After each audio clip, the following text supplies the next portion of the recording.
return of the smooth operator. Shotty on repeat, I say sleep later. This another favor, consider me your neighbor. Lost a lot of fam in pursuit of the paper. She gon' catch the vapors when we slide by. The way I speak my mind, it's like I peak my prime, but I ain't close. I cruise through the night air, fantasy a dream, real world is a nightmare. Like Claire battling the brainless, learn to live shameless. Talk about me alive, but claim that I'm nameless. You aimless, so I'ma style on them. They washed up, it's a rap, throw the towel on them. Gaining miles on them, otakus for the win. Tacos, it depend on the mood that I'm in. Like Finn when it's time for adventure. This some new blue, get ready to enter my mind for a few.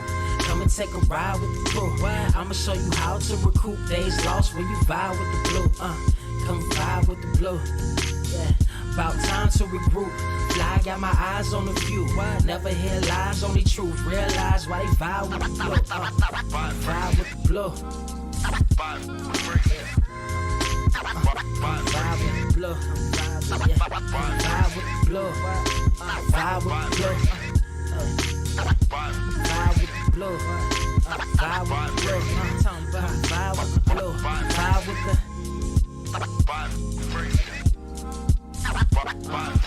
vibe with the sky. Wait, you know the rest. I'm blessed. I see you frontin' like you ain't impressed, but I still get requests. I'm playing Zelda on the GameCube. I quit spamming my music. Don't ever try forcing the links. That's a high rule. The wind waker, Mother Nature on my side too, controlling the elements. Go and check my avatar. I'm arrows ahead. Get the point. Moving forward, the battle scars accumulated over time are reminders of what I went through as a minor, but made me a grinder. The trees broke down for this loose leaf. If life's a game of death, I'm Bruce Lee. Ooh wee. Lose sleep on the regular, trying to get this word out. Then I crash nebula. Wish I had a very odd parent, maybe two, but it's cool. Everybody pays dues. Now it's time to make moves. Granny didn't raise me to lose. Think I'm in the mood for a cruise. Wanna ride? Come and vibe with the blue. Vibe with the blue. I'm vibe with the blue. Vibe with the blue. Come vibe with the. Check this out, y'all. I'm back spazzing like the elderly worth of my cousin Beverly. Never swear away from the truth. Just ask Heather, be weather, be tripping, starting to control like our destiny. Always give you the best of me until the death of me. My weaponry is a paintbrush. Hush, don't tell my secret. They get a hold of it. If you leak it, get it. It's cool. Got you covered though, look. But let me get back to that cool-ish Lucius. Why they still lying? They don't do this. Bad at board games, whole world clueless. Selling their soul for Roof Chris. Who's this honored fella? Need a sliced extra mozzarella. Crew fly, let God propellers. Humanity born like they don't trust fun. Why you dodge the teller? You don't know, but my odds are better. Life's a gamble, depending on who holding the cards. You can start living at large or it's bon voyage. Charge it to the game. Me and you ain't the same. I'm thinking bigger pictures. Why you still shrinking the frame? Ever blink in the rain? It helps when your eyes dry. Mob with the bright minds. Think you funny, wise guy? Midnight marauder with a new tribe. Tired of the fake. Come and vibe with the blue sky. Come vibe with the blue sky. Why do you try? We get them high. Take them high. What I do? Come vibe with the blue. Yeah. Come vibe with the blue. Parents, what up? Vibe with the.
Wise grass only greener when it's fertilized. Gave them truth in these songs, they prefer to lies. Destiny beautiful, adrift in her purple lies. You can't see me, you Stevie, wondering how I reach more evolutions than Evie and make it look easy.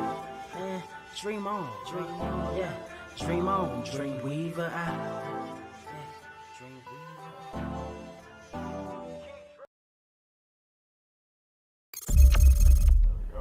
What is up, Earth's mightiest subscribers? It's your boy Ernie Blerd without fear, back in the motherfucking building. Got the homie Carter Presents in the motherfucking building. What's good, pimp? Having a bald head sucks. Hey, it bees like that sometimes, player. This sucks. Everything is cold. Everything is cold. Lay on the pillow, cold. Lean back in the chair, cold. Go outside, I damn near froze to death. Having a bald head sucks. Hey, you get used to it, man. Actually, because dude, on them hot summer nights, that cold on your head when you put your head on the pillow, that's where it's at. That's where it's at, man. No, I don't want to hear that shit. I had to kick a girl out a few days ago because we were in an entanglement, and then she grabbed my head, and I said, nope, you got to go. Nope, I did not like that sound that my head made. You got to get out now. Oh, damn. I'm not in the mood. The mood is over with now. The mood is over with now. She grabbed my head and shit. I don't like my head. Man. I don't like it. Wait a minute, look, you already get wilded on this. Look, extra said that bald head is shining bright like a diamond. He's like, that dome is gleaming. K-Pac, we appreciate you, man. K-Pac, we appreciate you. But no, Grace Arrest said my boy rocking that Charles. Oh my God. Look, hey, you do what this was. You knew it was gonna happen. But LJ Brown does have a point. Your sound's off a little bit. Okay. It's like your mic switched to the laptop mic. Ugh. It was what it sounded like. All right, I'll fix it. Do you think, man? Handle your business, sir. But I guess while we're doing that, I gotta tell you guys what it is we're gonna be getting into, because we got jam-packed show today for you. Usually it's always jam-packed show, because shit just is always popping off at the last second. You know how we do. We have got X-Men Inferno to talk about. We got X-Men Inferno to talk about. We have also got Marvel's plans for Doctor Strange in the comics. We've also got news about who are going to be our new writers for Venom and Hulk coming up, because both of these comics are coming to the current runs are coming to an end. We've also got news. Oh, he back. Yeah, man. We also got news Yeah. on Jupiter's Legacy and the fate of that. We also got news on who our Spider-Woman in Into the Spider-Verse 2 is going to be. We got that going on here. And, of course, we got DC on some bullshit, releasing some promotional material for a Flash movie nobody cares about. Got a lot to talk about, man. We got a lot to talk about. Oh, Lord. But first and foremost, because I didn't do this last week, I noticed, and I feel bad for it. And I want to give you guys a little bit of a heads up. Your boy, he's suffering. He's suffering right now. Get this Dr. Pepper in me real quick. Dude, I'm telling you right now, Dr. Pepper is the medicine. It's the medicine right now, because your boy's hurting. Your boy is suffering from a sinus infection, so if I sound weird, that is why. If I have sounded weird for the last couple of videos, that is also why. And more importantly, I will probably be blowing my nose a lot, so I will probably be off camera a lot this episode, depending on how these medicines go through your boy. But I'm already gonna hate this show. I'm gonna tell you right now. I already see the first damn super chat I see. Like I'm gonna hate the show. I'm gonna hate this show today. It's okay though. Because you know what? It's gonna be beautiful anyway. You want to know why, Carter? Do you know why it's gonna be beautiful? Because we got Geronimo Smith up in this motherfucker. We got Rico McAdory in the sumbitch. We got Chase Danger in the sumbitch. We got Jonathan Saxon in the goddamn building. We got Kid Mystic, Gabriel Knight, Richard Moore, Jerry Maurice. The true Pharaoh is in the goddamn building. And they back with Blerd Club Silver, man. Y'all already know what time it is. Ricky Domo in this sumbitch. We got QR Steel in the motherfucker. We also also got Rain Deb Joys in the building. We also got the homie Jason Ware. We also got the COBY. We also got Breck Ward, Trip 08201. Victor Creed, he done finally crawled up out the bottom of Krakoa, man. He was down there in exile, but he always shows up when it's Blerd cave time, because Krakoa can't hold you, boy. We also got K5 in this motherfucker. We got Bart Allen coming straight up out the Speed Force. Sam Camp in this motherfucker. We got Ed Boy in the cut up in this motherfucker. We also, wait, hold on. That Carlos Johnson. Man, we got Carlos Johnson in this motherfucker. We also got Michael Orius in the goddamn building. We got 1407 Gray Malkin in this motherfucker. Hey, you put Lane at the end of that motherfucker, I'd have fell out laughing. We got Bill 930505 in the motherfucking building. We also got R. Cali in the building. We also got my homie Trey Johnson in the building. We also got the T1000 in the building out here, still on the hunt for John Connor. So look, I'm gonna tell you right now, if this motherfucker show up at your house and ask if you are the legal guardian of John Connor, don't tell him nothing, because he gonna get you. We also got the Urban Prince of Strong Style. We got Cornelius Samuel in the building. T5 the Great. We also got... I can't stop laughing. We got Extra in the goddamn building. We got K-Pocket, this motherfucker. Got Jay Keno. We got Grayson Red. Jared Marisa, this motherfucker. We got him. We got, let's see who else I see in here. Mailman in the building, and Andrew Rando. What is going down? See, I got all of them. See, that's how we do. That's how we do here. That's what we do here. See, the show's going to be good. It's going to be a good show. Anyway, let's get on this shit. We got super chats right here, right now. And because we also got to get on Carter a little bit. King Kunta with the $5 super chat says, Milk Duds, Head Boys is in the building. Hey, look. Chicks like Milk Duds. I didn't make up the rule. We got Sky Yard in the building, y'all. What's good? Morning, Scott. What's going on, pimp? Dude, by the way, I just want to point this out here. For those of you who may or may not know, I follow Scott on the Twitters, and my guy has literally been prepping the Legion cosplay, and that motherfucker look on point. That motherfucker got the hair on point. That's all I'm gonna say. I'm leaving it at that. I don't want to hear from anybody that got hair today. I don't. Until I get mine back, I don't want to hear from anyone. He's like, he's like, you look, look, this motherfucker gonna be the motherfucker. Like, what was it? You had the heat monger. Like, you'll be the hair monger. Oh, this fucking mailman saying Ernie and Carter on that Mahler twin swag. Jesus Christ. Jesus Christ. Wait. But here's the question. Which one of us is the clone and which one is not? I'm not the clone. He's like, I know I'm not the goddamn clone. I go tell you that no, right I'm now. not the fucking clone. I see somebody else saying it. I did not lose a bet. Well, I don't know if that would count as me losing a bet. Technically, you lost the bet on that motherfucker. Because you dared a motherfucker and it happened. I didn't think that we would hit $5,000. I didn't for either. St. Jude. I'm appreciative of it, but fuck you, man.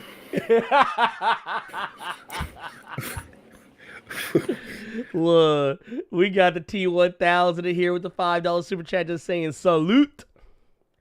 We also got the Black Atlantean in here with the $4.99 super chat says Carter looked like a black Jason Statham. Hey, look, that's not even look, you the transporter now. You the transporter.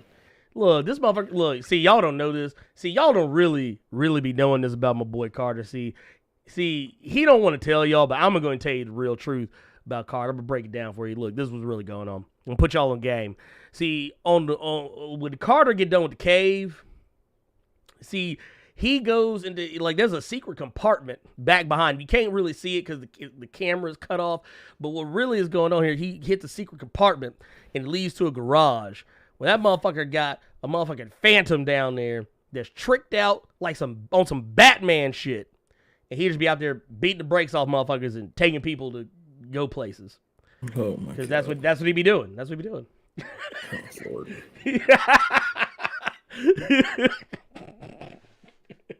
It's bad enough I don't have hair. I got a scratch on my face, so I got like this little ass bandage on there, so I look like I've got some Nelly shit going on with my bald head. This is not a good day. This is not a good day today. Man, I don't like this. I don't like this at all. Black gay comic geek said Carter out here looking like Uatu the Watcher. Oh, Hey, God. hey, look, hey, Jeffrey, hey, look, you in good company, though, man. Jeffrey Wright, baby. Jeffrey Wright, baby. This is what we got, baby. This is what we got. Oh, man. Y'all killing me. See, y'all can't make me laugh too hard because I'm going to start coughing. Eric Morgan with the $5 super chat says, "Oh, Charles." So I logged the Blerd cave and thought Ernie brought on Isaac Hayes, a special guest. Lo and behold, Carter lost the bet. You look good, man. Hey, he said you look good. He said you look good. Nah, he had to, because he knew I was gonna put him in the hole for saying I look like fucking Chef. I don't look like Chef, okay? I look like me. All right? Well, no, look. Isaac Hayes is a handsome brother. Let me explain something to y'all. I done already whooped one ass this morning, okay? Look, he ain't lying. Let me tell y'all something. You put a little behind the scenes, a little BTS on the show. My boy hopped on the call, and it wasn't like, "Hey, what's going?" Like I was like, "Hey, what's up, pimp?" And it wasn't like, "Yeah, what's going on, man? Yo, what you up to?" Or this, that, and third. It was like, man, I had to beat a motherfucker's ass this morning. That was the first thing that came out of his mouth. And I ain't gonna lie, I just immediately was like you said, shit was a Starship Troopers. They'd be like, "Would you like to know more?" And I was like, "Yes."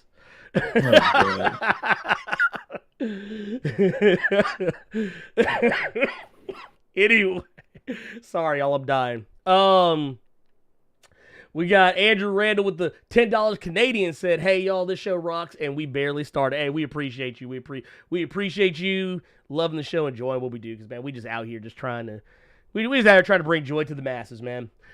We also got, dude, Mark's in HD with the $9.99. Dude, what is up, pimp? What's up, pimp? We also got SFC Cape Killer here. What up? Blerd Koa in this desert chilling, but had to catch the live. See, SFC Cape Killer be out here. This motherfucker out here defending the country, out here. Be like, "Nah, man, I gotta catch the cave, pimp. I gotta catch the cave." Well, I just call that Blerd and Strife. Hey, look, I be out here with that armor, man. I be out here with that armor, y'all. Man, that unnecessary ass aluminum foil outfit, Stripe Rocks, man. Look, Stripe be out here looking like he getting ready to like he to put some leftovers away. Be looking like a whole ass plate of leftovers. All that goddamn Reynolds wrap. That's that Thanksgiving plate you left in that fridge way too long. That junk got a mind of its own now and is ready for world domination. You see, that's why you don't keep Thanksgiving food that long. Yeah, that's why you got to eat it. You got to eat it off rip. You keep it like a day. You don't try and keep it. The folks be trying to keep it a week. Nah, man, I'm gonna eat off this for the next 2-3 weeks. Nah, man, don't do it. DL Jones book says, "Usually catch the show on replay here live for a few minutes. Love the channel, Carter. The ball cut works for you, but I get it." As long as you understand. That's all I want. I just want to be understood at the end of the day. I just want to be understood. That's all I ask. Hey, Carter 316 says, "Yeah, I just put you in the hole." I ain't gonna lie. We need to write that down. Write that down. Write that one down. Here, I got King Kutha really finna go in the hole now, dude. King, oh my lord. No. King Kutha with the $5 super chat saying, "Last joke and I'm gonna stop. The Saitama and Krillin show. Fuck you, man." But hey, wait. Which one of us is Saitama? That ain't even a And which question. one is Get Krillin? your Krillin looking ass back, dog. That's not even a question. Oh, goddamn. Especially considering I like my Krillin. born then, I was the One Punch Man. Actually, yeah, this motherfucker was One Punch Man this morning. You ain't even if you don't want to say man because you don't want to be racially fucked up. You can say one punch colored. I don't care what you say. I know he dropped. Period. We got another $2 super chat from Jason Ware saying just showing some love. Appreciate you, sir. Oh, dude, we appreciate you, Pip. We appreciate you. I don't know either, but hey, I'm here for it. And there's the gem we got from King Kunta. Much appreciated. Thank you. Yeah, and please and thank you. I see people talking about the likes. Yeah, can we please and thank you, get the likes. We got over 200 people in this motherfucker. Let's go and get the likes. We're only at 74. This is a goddamn crying shame. Let's get these likes up so we can talk about some X-Men's Inferno. God damn it. Wait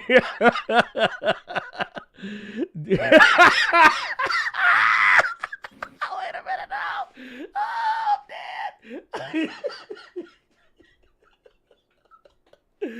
I get into a fight. I get scratched by my fucking dog. I got a bald head, and I got to deal with y'all asses. This is not my morning.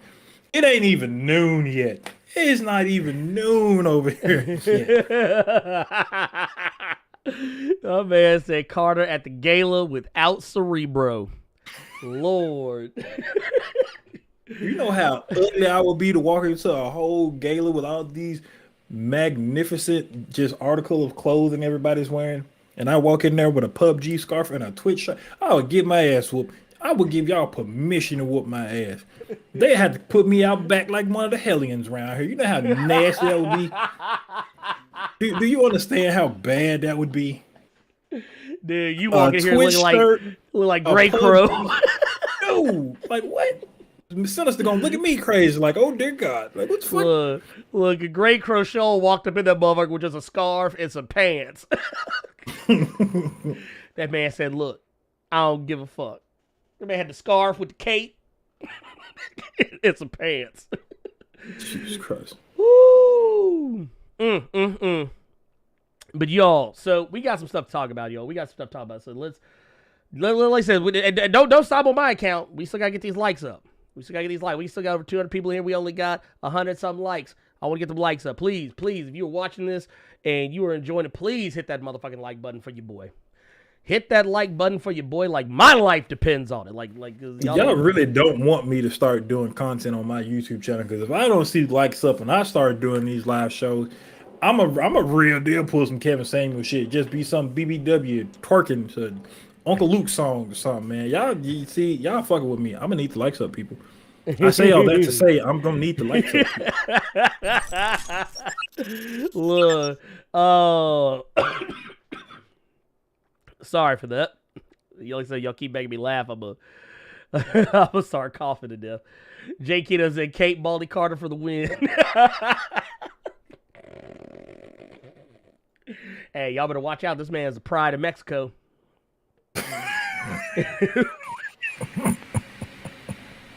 This man's the pride of Mexico, but he out here beating ass. He out here defending. He ain't just fighting for black. He fighting for black and brown. Lord have mercy. I fell out laughing when I heard that story. Anyway, we'll probably share that story later in the show if Carter feels like it. But for right now. Oh, by the way, K5, thank you for that upgraded membership to Blerd Club Gold. Pimp, I see you out here. Thank you for that. Much appreciated. By the way, if you are not familiar, Blerd Club is a way for you, if you don't want to go through the trouble of Patreon or some other secondary source, if you want to help support the channel in some way, hitting that join button will put you in Blerd Club, and it's basically you can pick different tiers that you want to pay at and basically help support the channel, but also you get the top 5 comics of the week. It's a weekly exclusive video series I do. Nobody else gets it except for patrons and Blerd Club members.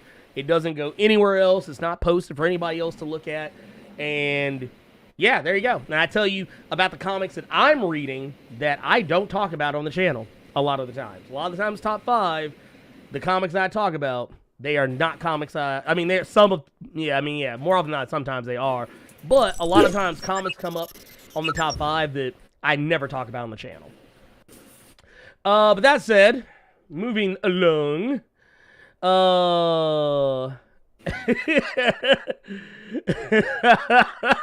Wait, hold on. Xanatos4673 said, Reed whispered to X, I touched Lilandra's box, and she are. Oh, dude, you ain't shit. You ain't shit. Dude, hey, you know what? No lie. Reed did flex on that motherfucker a little bit at his own party. I was like, Lord, get me out of here. Reed whispered to that motherfucker. He said, you know I'm going to fuck you up, right? Oh, God. You know I know about Mora, right? You know she about to catch it. You know I can stretch more than my arms, G. You know that, right? Y'all not, let's see, y'all not finna sit here and say I look like Isaac off Castlevania now. Now I'm really finna whoop somebody's ass now, dog. Ricky Domo, you better be fucked up playing with me. You fucking with a real one this morning. You fucking with a real one this morning. Oh, no. Oh my God. I don't deserve this. I don't. I don't.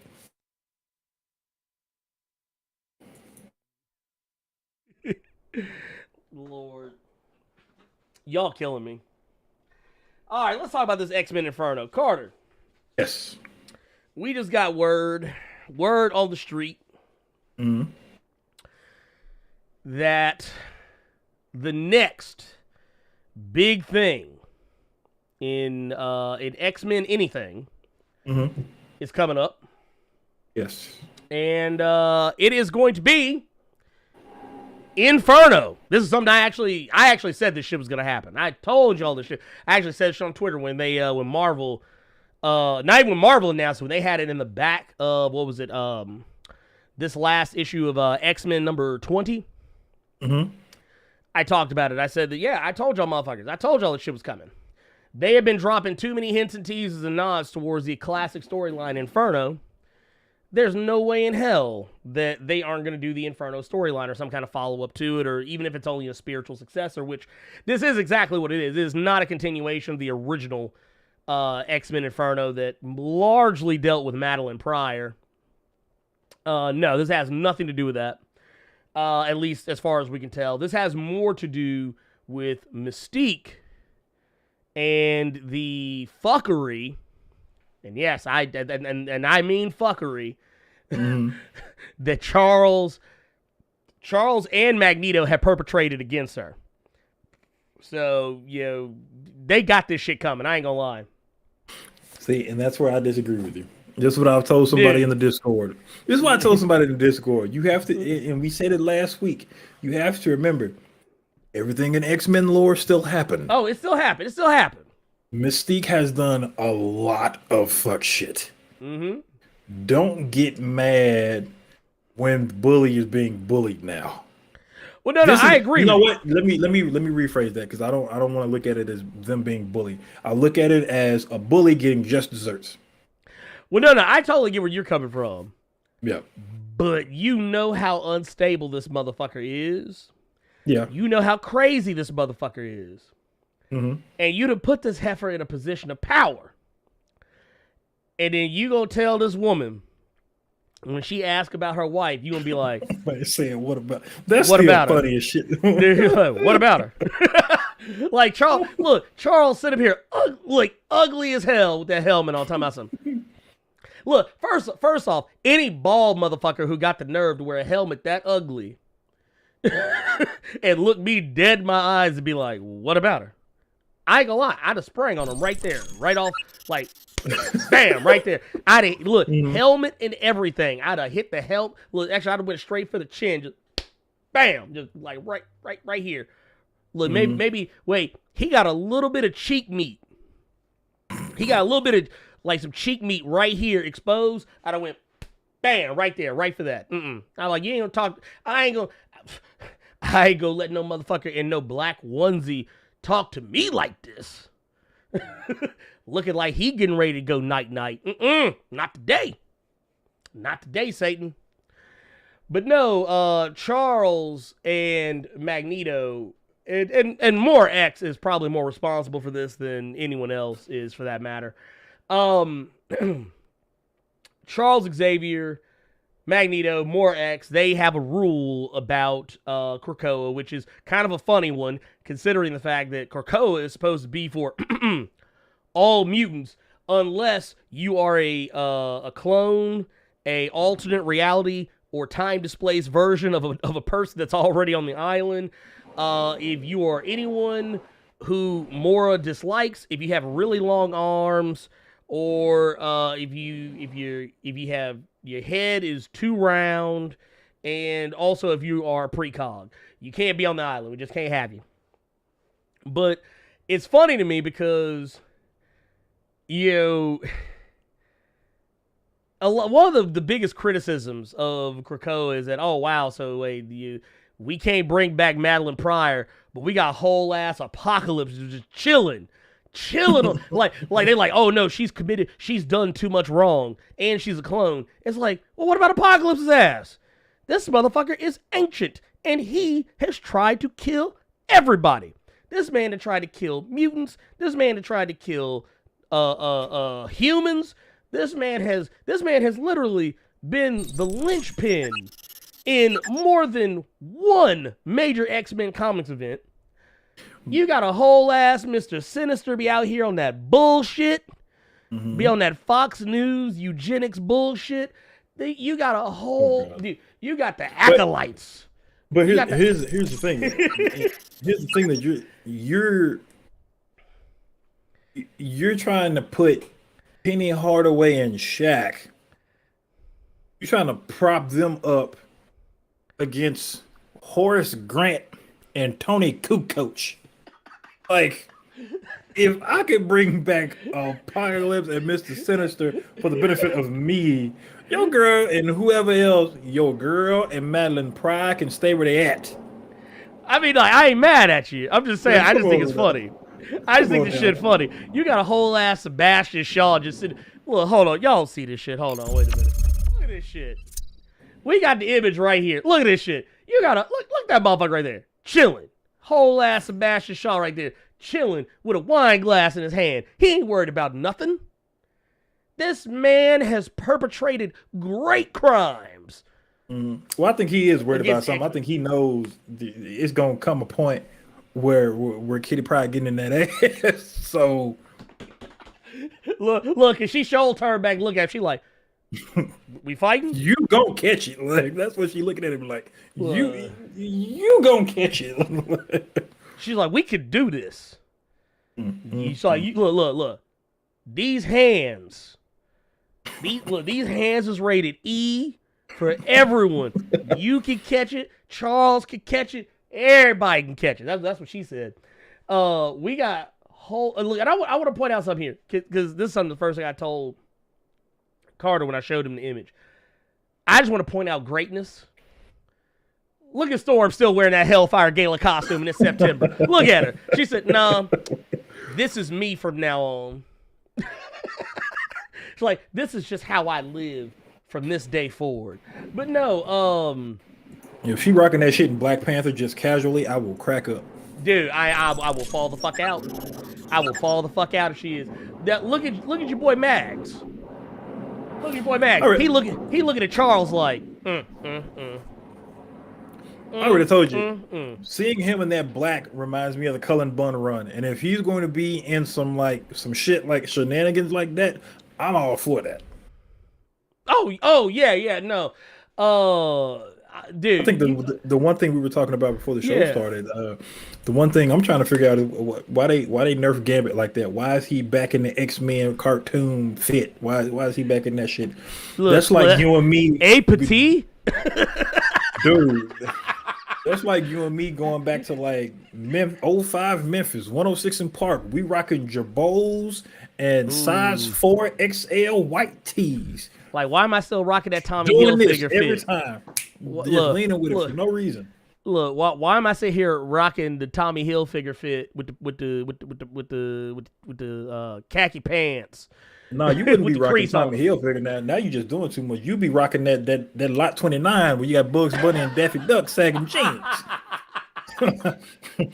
Look, see, see, I can't fuck with you on that shit. Look at All that you shit. hood black people, don't y'all act like y'all don't remember what Lot 29 was. Y'all remember Oh, what that no, was. no, y'all know what that y'all shit wore that was. shit. Y'all wore that shit more than that Fat Albert Fubu.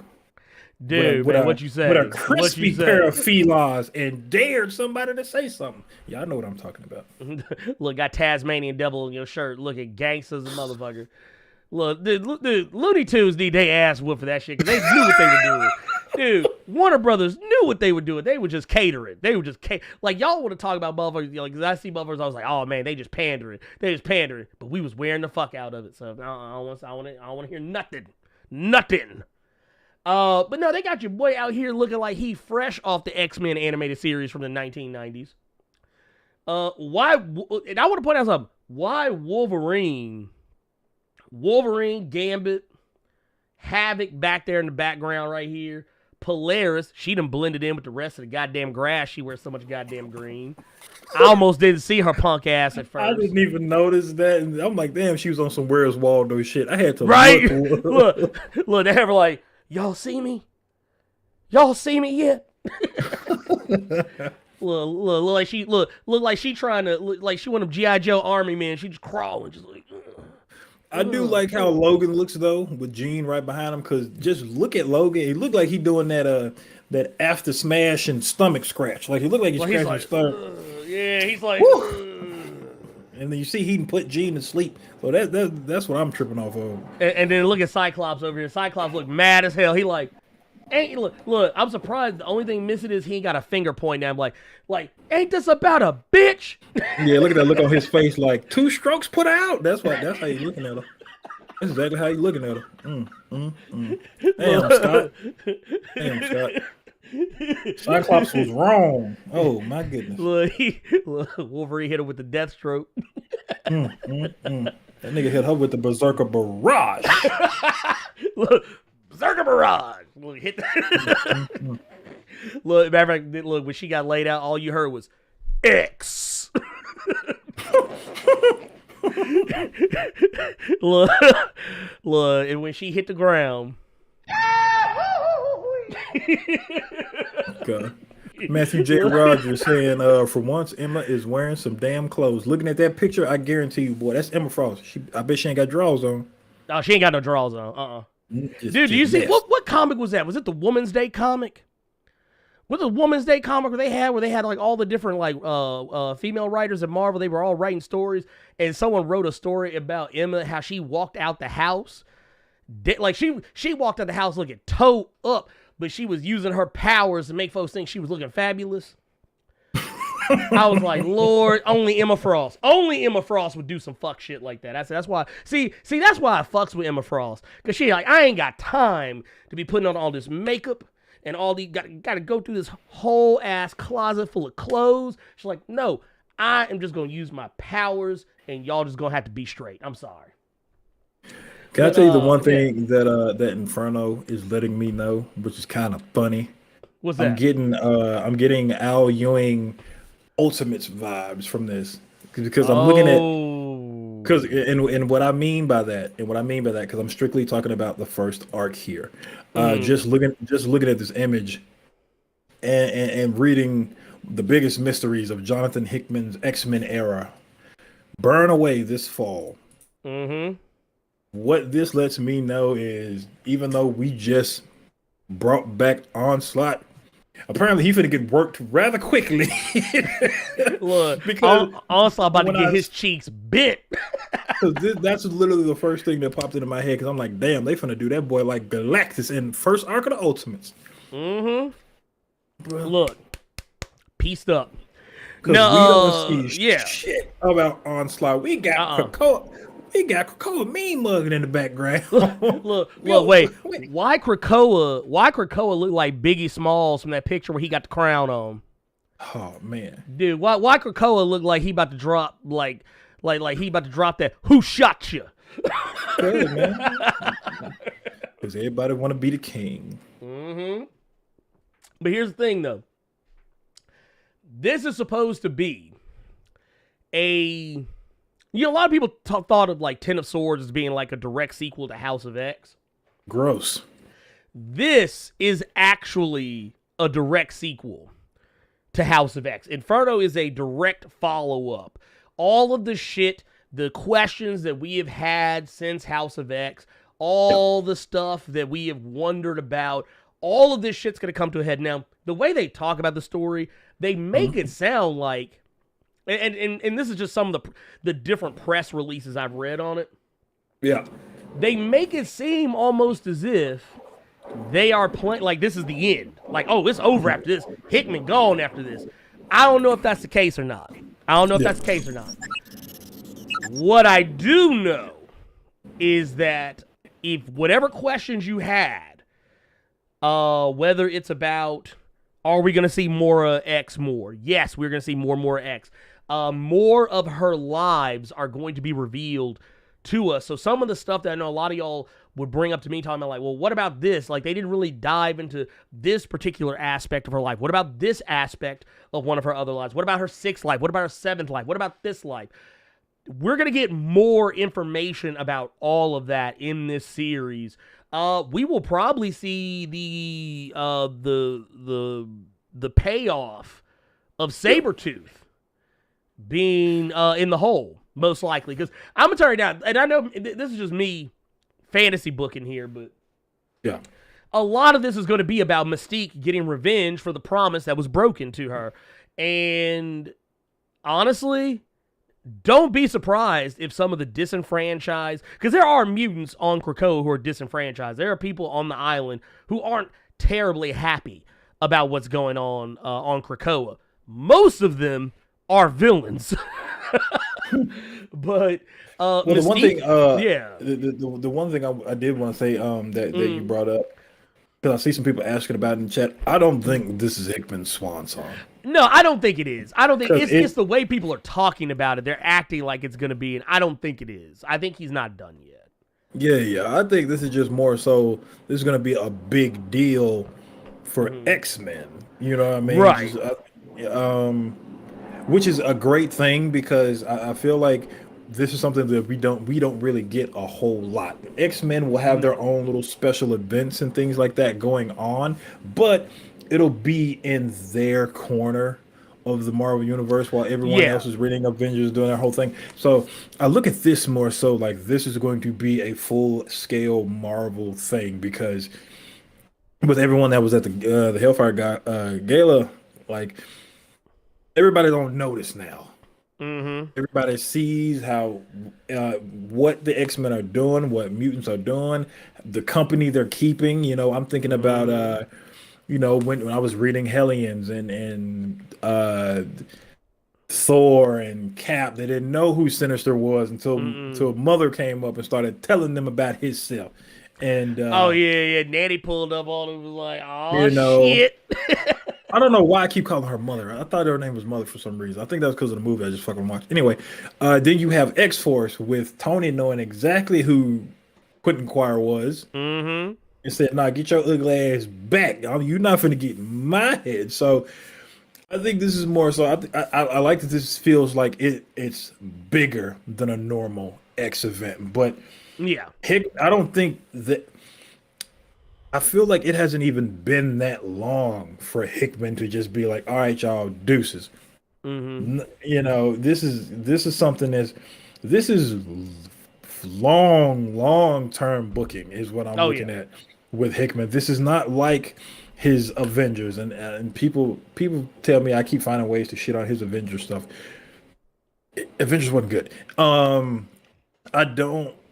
I feel like this is going to be more so in line with maybe his Fantastic Four stuff, because you had him start with Fantastic Four stuff, and then that bled into FF, and then that bled into it bled into Avengers and New Avengers, and it all culminated in my opinion, one of the best Marvel events they have done in fucking years in Secret Wars.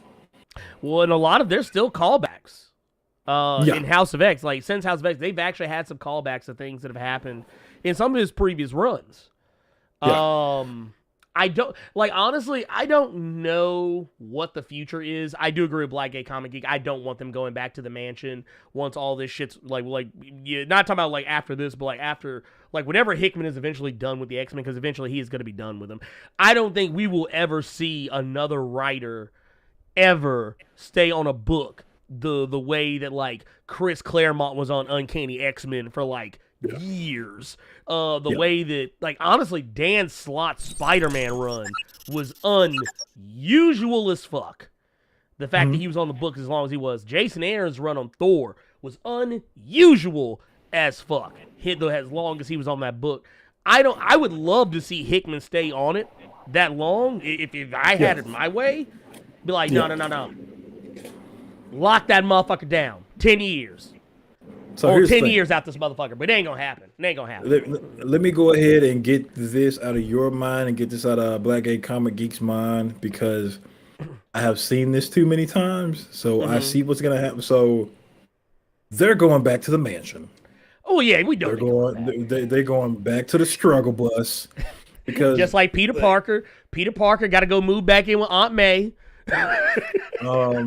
So yeah, like it's like well, no, actually he didn't move in with Aunt May. He's living with fucking Boomerang. But He's living with Boomerang now. But yeah, he got a roommate. Yeah, so they're I think at some point they're gonna go back to the mansion, and it's gonna be sad to see, because you got to remember, people thought Utopia was gonna last, and it didn't. We saw what happened to Utopia, and you know how often the mansion gets destroyed. Every 6 weeks, every report card. Yeah, and Brandon Briffa saying that he hopes Krakoa outlasts Hickman. I don't think it's going to be a Hickman issue. I think it's going to be a Marvel issue. I think it would depend on the popularity. I think it's going to depend on popularity too. Like, see, I wouldn't even say that, because I think Utopia was relatively popular. It got put into shitty books, like because that was during Dark Reign. But a lot of people like the whole Utopia thing, and they like them being on their own. And then Avengers versus fucking X-Men happened. But I just don't. I see this being really good stories, and then back, because you have to remember, like, I just got through bigging up Secret Wars from Hickman, and that shit has been pushed way to the wayside, way to the wayside. Oh yeah. You know what I mean? Easily. So, did that even really happen? You read some books, it don't seem like it really just happened like that, unless they put that shit as an asterisk, like a flashback in one certain issue or something or other. So, I just hope while we have what we have now, it is at least good, so that when we go back to the status quo, because this just brings up my point from last week, that DC and Marvel and all these other companies are scared of fucking growth. At least when they do go back to the mansion, if I don't want to read that kung fu treachery, I can just go back to this. And then I can actually say that, all right, you were right. Hickman actually did something well, because this is really good. Yeah. Well, another thing that I think we're also going to see here in this is, okay, the name of the story is Inferno, right? Okay, cool. Yeah. We kind of already know it's probably not going to have anything to do with the original Inferno. Okay, cool. But what if it did? What if it did actually have some tie to the original Inferno? I'm going to tell you why it wouldn't surprise me. There are so many different story arcs running right now that are very similar to what was going on in Inferno. So, like, we know what's going on. If you've been reading Cable, there have been shenanigans going on with Cable. The whole deal with Cable, Old Man Cable rather, being in limbo in the future, and very likely dealing with was it Nashtrith, who was a big proponent of the original Inferno. We know that also in Cable, Magic is calling the shots down there in Limbo in the present. We don't know who's calling the shots in the future, but we also know that Magic, if I'm not mistaken, I think this, now correct me if I'm wrong. Okay.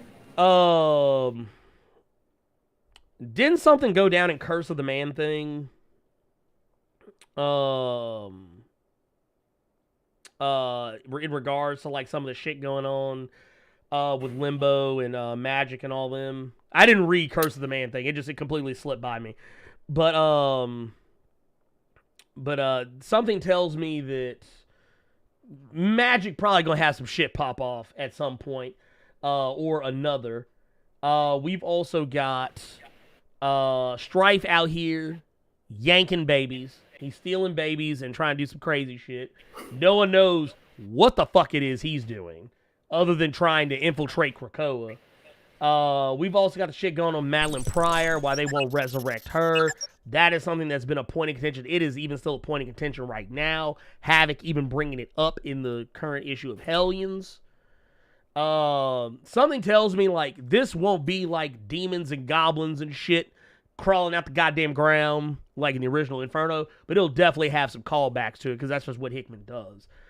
He's going to have callbacks. There's no way he's not going to have callbacks. But the other thing I think we got to look forward to as well, and it's not going to be shown here because it just ain't going to be shown here, but Nimrod going to burn some shit to the ground. Nimrod going to pull up in this motherfucker. And that's not even me speculating. That has been said. Hickman has said Nimrod will be coming for his revenge in this storyline. So while all this other shit's going on with Mystique and everybody else, we also have to deal with Nimrod because this is a sequel to House of X. And, of course, we all know House of X. What was it? Erasmus was killed. And then we saw recently, X-Men number 20, Erasmus, his consciousness got put inside of Nimrod, the new Nimrod, and that shit got fucked off too, and not in the same way as Erasmus did. But we all know what's coming. Nimrod is on the way, and it's gonna be wild. And honestly, don't be surprised if some of the status quo shit that we've seen as of late with the X-Men as a whole. Don't be surprised if some of that shifts because look at the background. I think that's actually something a lot of people aren't paying attention. Look at the background behind all these characters. What is that? That is a forest fire, my friend. That is a whole ass forest fire. Krakoa about to be gone. Yeah, are they incorporating that new Angelina Jolie movie into Inferno? You ain't shit. You ain't shit. You really ain't shit, you know? That's what, honestly, and I hear where you're coming from, but just from that last issue where we finally see Moira again, where, she says that we have to burn it all down. That's the one thing that I've been leaning towards. So I'm thinking Xavier and Eric are going to do some sick shit, and maybe Krakoa gets destroyed in the process. Maybe everybody got to go to Araco. We do see, we see old girl with somebody made a joke saying that old Doug looked like he being abused by his lady in that picture. Dude, right? But, I don't know. That's what I'm leaning more towards. So something happened to where, we comfortable on Krakoa, but time to get rid of it now. So I don't know. This is gonna be wild. This is gonna be wild, especially with all that stuff burning in the background. That gives me even more reason to think like, okay, so we just gonna outright destroy Krakoa. What are we doing here? Are we gonna go back to the movie reign in the X-Men days where Krakoa was just that fool's front yard? We're like, what is about to happen here? Wait, I forgot about that shit. Well, you just a front yard, Pip. That's all. Real quick, I want to give these because before we lose them. Eric Morgan with $10 super chat says, Ernie, on your Hellfire Gala video, you missed the shout out to my Super Bowl winning quarterback, Nick Foles, who appeared in Marauders 20. Oh, and Mystique about to burn it all down. Stop playing with that lady. Look, there were too many cameos in Marauders number 20 because the Run the Jewels junt almost went right by me. Because I was like, because at first I just saw a brother with a gold chain on. I just assumed it was Luke Cage. And I looked at the white dude next to him. I was like, why that look like LP? I said, that don't look like Danny Rand. And I was like, that LP was actually gave it away because I was like, dang, I said they drew Killer Mike kind of slim. I mean, I know he loses some weight, but I mean, I'm just saying. But no, Victor Creed with the $2 super chat says, think my invite to the gala got lost in the mail. Dude, look, brother, it's okay, man. Don't worry about it. Look, don't worry about the fools, man. You got your own gala. You got your own gala. You ain't got to worry about them. You got the Sabertooth gala. Down in the bottom of Krakoa.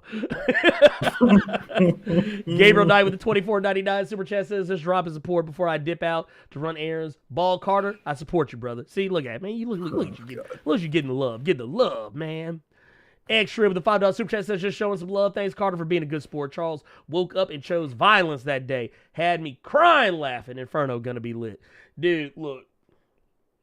Anytime a man looks a woman dead in her eyes and says, what about her?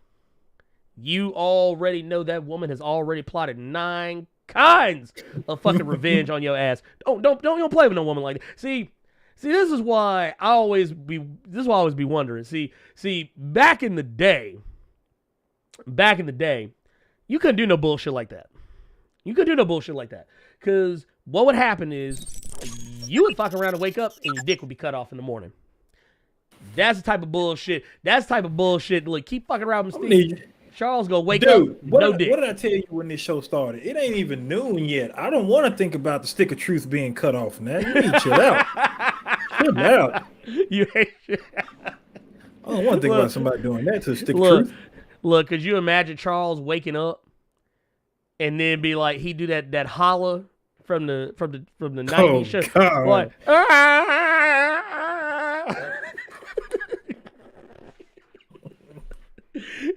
incredible power. Shoot, you wouldn't be saying that, nigga. You'd be saying excruciating pain, hollering. Ooh. That boy would go back to the ooh, child.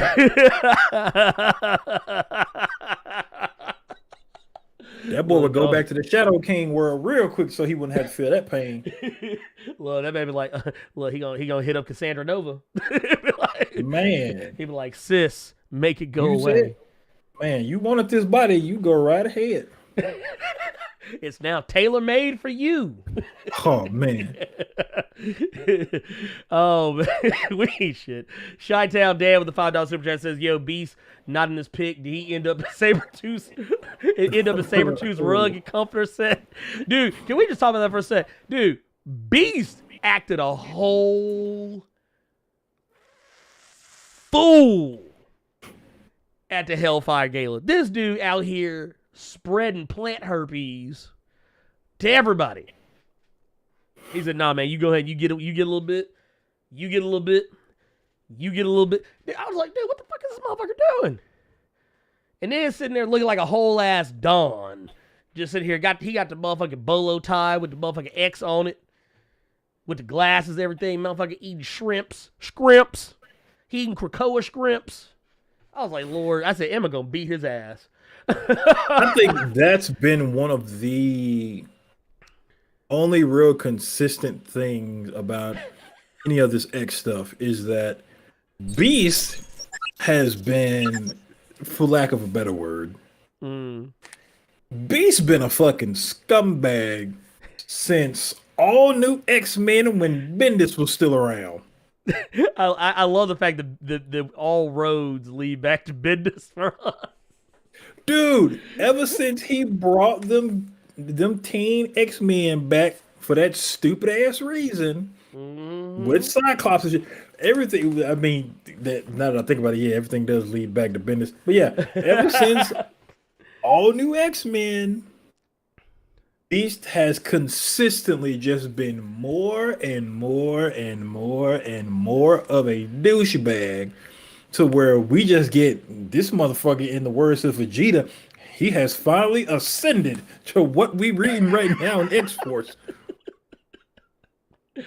I knew if some shit was about to go down as soon as I started reading X-Force, and I saw that he was Team Beast, is Team Lead Beast.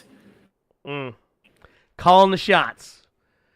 I said, oh no, like, you know what would make this even better?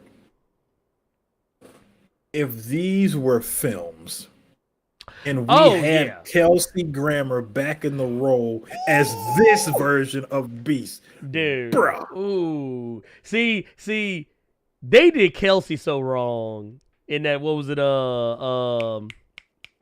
X-Men Last Stand? Yeah. They did my boy so dirty. Dude, my homie Beast, Kelsey, y'all had the perfect dude. How you gonna have the perfect dude to play Beast? Scumbag Beast. And you ain't gonna do, dude. Kelsey to play the shit. Dude, he played the shit out that shit. What I'm talking about? Look up a show with Kelsey Grammer called Boss.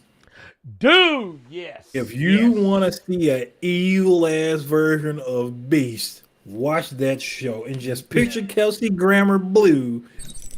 And that's it. Dog. That would have been sick. That would have been sick. That's it. Oh man. But no, was it LJ Brown with the 5 pounds says Blerd, make sure Carter can't do the Crucible and get his hair back. Hashtag Bald Carter is here to stay. P.S. Did you hear? Goddamn lie. I don't want to know the rest of the question. You a goddamn lie. You a motherfucking lie. Yes, I did hear about the Issa Rae stuff. We're gonna be talking about here in a little bit. We will most certainly be talking about here in a little bit. Jason Davison with the $5 super chat says one secret's out. Opens up new set of problems. Hoxpox also pointed to a post-apocalyptic future that hasn't been tapped yet. Rasputin and Cardinal, yes. See, that's the thing. I think what's happening here, to kind of touch on this a little bit, I think a lot of what we saw in all of the different lives of Mora is, I think all of it's coming together in one life.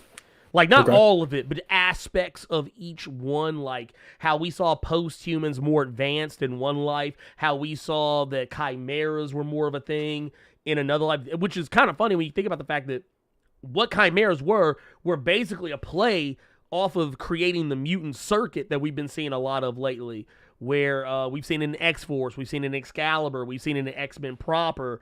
We've seen it all over the place where mutants are coming together and blending their powers together to create a certain effect. We've all seen this even more recently in New Mutants, where the different characters are coming together and just create all kinds of weird ass effects. Like just like dude, it's crazy. It's crazy talk. But the thing is, now you go to one of Mora's future lives and we realize, oh wait a minute. They can do that shit just by just cloning all that shit together and just make one mutant that can just do the whole shebang. But yeah, I do think that we will end up seeing I think we will see more of what was going on with a lot of that stuff. I think a lot of those questions are going to wind up getting answered one way or the other. Let's see, we got another one. King Cooked with the $5 super chat says, you think Krakoa will get fed up with the mutants bullcrap? I wouldn't be surprised. I mean, Krakoa was already kind of mad at them in Ten of Swords. And you know what? I'm happy you brought that up because I'm thinking shit is about to hit the fan with them. Because I'm still thinking about what Moira said. We have to burn it all down. And we haven't really seen shit with Araco since Ten of Swords. No. Something has to happen with that place. Maybe we might get, maybe the apocalypse or something or other. But I just know that we haven't seen shit with Araco since Ten of Swords. And now we're talking about burning down Krakoa. So something. Right. If the one thing that you brought up that I didn't realize, if there is a part of Krakoa that Krakoa doesn't even know exists, that Moira is just chilling in, who's to say they couldn't dust Krakoa? It's true. I mean, it's true. Well, and we know, and this actually kind of feeds into something else. One of our other super chats. CT Cook with the $5 super chat says, I predict that Inferno is going to be a burning STD that's going to tear through Krakoa. Here's the funny thing. We know that the Verendi, Ruben Brousseau of the United Kingdom, Natalia Volok of the Russian government, we know they're planning something. Like, they are plotting something that is directly going to affect mutants, and they talked about it at the Hellfire Gala. We just don't know what it was they were talking about. And then apparently the other, what was it, Cade Kilgore, Wilhelmina Kensington that they showed for like a New York minute, they know what's going on because, it's their fucking plan, but but they don't even say anything. And yeah, something tells me there is something that's planned in place. I think what's going to wind up happening. Here's what I think is going to wind up happening. Inferno is basically be the culmination of all of the X-Men's enemies, the current enemies. That's the Verendi, Ruben Brousseau, Russia. Because you also got to remember, who else is in Russia? Mikhail Rasputin, Colossus' brother, who also is working with Xeno. You got the Children of the Vault. You also got Orcus. Something tells me not all, but maybe most of the X-Men's current crop of enemies are probably going to be plotting an attack against the X-Men all at once. Some of it might be in concert. Some of that shit might just be purely by accident. And the Mystique shit will be underneath. What the fuck happened to those old ladies that was constantly whooping them in Krakow? Oh, it's about horror culture? Golden Girls. What happened to the Golden Girls? So the Golden Girls, they basically stole the technology that allowed them to manipulate the Krakoan gates and be able to use them even though they're not mutant. One of them has a granddaughter. This happened in a comic that I don't want to say don't normally read, but just it happened in a comic that wasn't one of the core Dawn or Reign of X titles. But there was something that came out later that they had one of them. I think the leader of Horde Culture had a granddaughter or something that we wound up kind of using some of the same technology, to kind of do some of the same things. Beast also took something from them that kind of taught that actually is kind of what he used, for their own purposes. Not just for the stuff that was going on in Empire, but I think even for the stuff that was going on in X-Force. Because the last thing I remember reading from them was that they had figured out some shit that I don't think Charles or Magneto wanted to be figured out, and then I didn't see shit else about them. Scott Yar is saying that apparently they were in the Man Thing run, so I'll have to go check that. That's book what out. it was. It was in Man Thing. It was in Man Thing. That's the last time they showed up. Yeah, Horde Culture, it's really weird. Horde Culture is less so much an X-Men villain group and more just an X-Men annoyance group. Like, they're not, like, it's really weird. Like, because they don't really have any beef with mutants. Because they're kind of trying to do the same thing that mutants are doing. They're just trying to do it for the Earth. So here's something to argue with that. You're saying they're more so an annoyance. Omega Red was just supposed to be an annoyance. That's true. And Omega Red, he a whole ass sleeper cell on the goddamn island, or used to be, rather. Yeah. Well, which I do want to point out, yeah. Omega Red was always one of those villains who, which I think you kind of have to have those kind of villains. You have to have those annoyance villains that can't necessarily win against you, but they keep you on your toes. It's kind of like how with Batman, like, most of Batman's rogues gallery can't really fuck with him on any level. Batman will piece up like 8 of his villains in one comic just cause, but they keep the motherfucker on his toes. Like, they keep him honest. Yeah. Where is Vulcan? Because I think we saw Vulcan in... Last time I saw him was in Empire. Empire? Yeah. Empire's the last time I saw him. Whooped everybody in Empire. Dude, that motherfucker whooped everybody's ass and left. Anybody who come on the moon is finna get these hands. Dude, well, I mean, Vulcan... Here's the thing. There are lots of characters who just disappeared. Like we've talked about, once again, Vulcan has not been around. We've not really even seen much of. Honestly, I mean, well, technically, Storm has been around, but she was around a lot, and then now she's not around, but she's about to be around again. Bishop disappears off and on, and then Magic just shows up whenever it's convenient to the story. Magic shows up in her own book, New Mutants, but I mean, even then, she's still kind of more of a. She's become like such a a figure in the comic that like she's kind of more in the background. Gorgon, that motherfucker died at Ten of Swords, and we know he's been resurrected, but they have not told us shit about him except that he is not the same. That's the only thing we know about Gorgon. This motherfucker ran fades on one of the most powerful motherfuckers from Morocco, and they just let that motherfucker die, and they were like, all right, cool, bye. Yeah, they just brought that boy back, put him in the crib. That boy watching fucking iCarly reboot and shit. Well, he watched that new Rugrats. He watched that CG Rugrats. He just sit there just like, all right. Oh, yeah, I bet he is in a killing mood then. Lord, yeah, look, that motherfucker ready to slice and dice right now. But no, there's lots of other characters who we have not seen a lot of. Like, up until X-Corp came out, we really hadn't seen a whole lot of Monet since House of X. Like, yeah, she popped up here and there. But yeah, good first issue. I was surprised. It's actually not bad. And before anybody asked, the only reason I didn't cover on the channel, I actually did record audio for the video, and then I honestly just forgot about it. Not because it was bad, it just that there was really nothing to talk about. Like, I mean, there was, but it wasn't like, I wanted to wait to kind of see where it's going before I really just throw myself into willy-nilly into a whole ass other X book when there's already like 80 of them. Jason Mitchell with the $5 super chat says, didn't Xavier already lie to her in the beginning of Dawn of X? Actually, and also in House of X. She was promised and lied to already.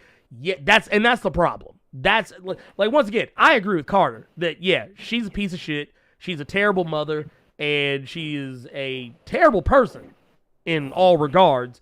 And she has been a thorn in the side of the X-Men 99.9% of the time. However, if we are going to go on the premise that this is a clean slate for all mutants, like, you know, Charles and Mag said, hey, look, we're wiping the slate clean, y'all motherfuckers come on board. And then we go turn around and start doing, and here's the thing, let's not act like Charles ain't already been a motherfucker. Charles been a motherfucker since day one. Yeah, there's a reason Kitty Pryde called him a jerk. She said, Professor Xavier is a jerk.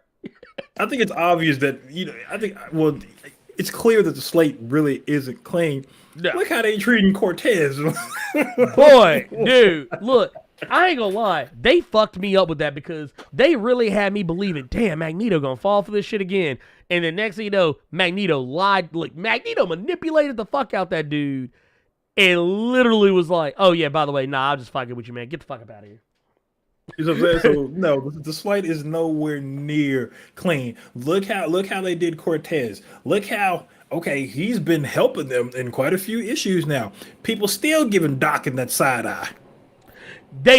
Which first of all, I'm kind of pissed off because I've talked about this in my video, so this shouldn't come as a surprise to anybody. But I hate the fact that Leah Williams then made me start liking this motherfucker. You smelling that pheromone off his body, bro. Look. First of all, can I just say, I just want to point out something. X Factor, I get it if it's not a book for everybody, because I ain't gonna lie, it's one of the gayest books on earth.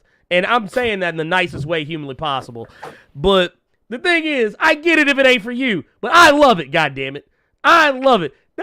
Look, this book got a whole ass Dakin flirting with motherfucker. This motherfucker flirting with everybody. He's like, anybody on Krakoa can catch it.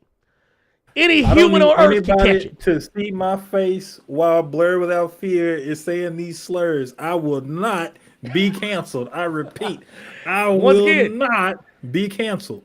Now, see, you thinking about it wrong. I didn't say gay in a bad way. I just said it's one of the gayest books on Earth. I just say it was. I mean, because it is. It has the most LGBTQ characters. It has the most LGBTQ characters in any X book. It does. You got motherfucker whole ass North Star. You got a whole, his husband? You got him. You got motherfucker whole ass Dakin, whole ass Prodigy, and Tommy be coming to the island and clapping his cheeks. Scott Yard said it is the X-Men gift to the gays. It is. It is. It is. Scott, you get points for that. It is. Dude. It is. Dude, why y'all acting like I'm wrong? I'm not wrong. Dude, look, okay. Look at the roster. I just started thinking about that Chappelle Show skit with the race draft. Oh, the racial. Yeah, and I just started thinking, okay, we the gay we the delegation. gays take X Factor. You just keep docking and them get up like the Wu-Tang Clan. Wait a minute. You see Aurora start doing this to the camera. Right? Look, wait a minute. Look, Bubba, talk about some. We the gay delegation. We take Polaris, Aurora, North Star, Dakin, Prodigy, iBoy, Prestige, Amazing Baby, and occasionally Shatterstar. RuPaul come out there. Now, hold on, goddamn Blerd. You're gonna get the whole team now. But think about it though. They didn't have Shatterstar on the book more. Dude, Shatterstar showed up more in that book than he'd have been anywhere else, and he one of the gayest motherfuckers in the history of X-Men's. And like I said, I don't even mean it as a slur. It just is what it is. Look, we got a whole ass married gay couple on the goddamn book. I'm telling you now, don't have RuPaul walk up on you now. No, hold on, goddamn it, Blerd. You better put our boy over here and Sword or something now. You ain't finna get all of us. You finna get all of us. Look, Dakin literally in the first issue of X Factor, Dakin pulled up on somebody and was already flirting trying to get some sheets. He was already getting sheets in the first issue. Don't care who he's slanging the pipe to. Dakin don't care who it is. He really don't. That boy been like that since Dark Wolverine. I know. Dude, look, here's the thing that fucked me up, though. The issue where Tommy showed up. Tommy just showed up out of nowhere. No announcement. No fanfare. This dude literally ran. This man literally ran from his house in the United States. Ran from the house to Krakoa. This man ran on water. Came in. Clap Prodigy's cheeks, and then they just sat there and chill. Look, and they didn't show the cheeks getting clapped, but I know it happened. I know it didn't happen. Hell, I know it didn't happen. Nigga said, I seen it. I done seen it. And I'm okay with it. Because I don't give a fuck. I'm like, look, man, everybody fucking everybody. I don't give a fuck. I don't care. Look, hey, it take different strokes to make the world go round. You know what I'm saying? Look, who y'all strokes gotta do like that? What are you doing just here? Who strokes like that? What the hell was that? Hey, I don't know. Somebody do though. Somebody probably do. I'm just saying. You are across the United States, but if you stroke it like that, stay the fuck away from me, man. Keep that away from me, dog. Look, I don't see how you sit on that Nerd 901 couch if this is how you going. No, sir. Keep it away from me. Stay over there. I'm just saying. But here's the fucked up part about it though. Why y'all gonna take that book away from me though? That's why I brought all this up saying, why y'all gonna take X Factor away from me? And I'm enjoying the fuck out the book. I'm like, damn, Polaris got a personality for the first time in like whenever. Dakin, I actually finally like Dakin. Y'all giving Prodigy something to do? And then y'all just gonna take the book after 10 issues? Why? But y'all gonna keep Excalibur though. Oh, I'm happy you said it. And I didn't have to say it. I'm happy you said it, and I didn't have to say it. Don't get me wrong. I don't hate Excalibur, but it just don't be hitting for me like that all the time. I'm just saying. I like the shit they did with Quanon and Betsy recently, but everything else, I'm kind of like, all right, y'all keep that. Yeah, thank you, Scott. Thank you. Why X Factor, not Excalibur?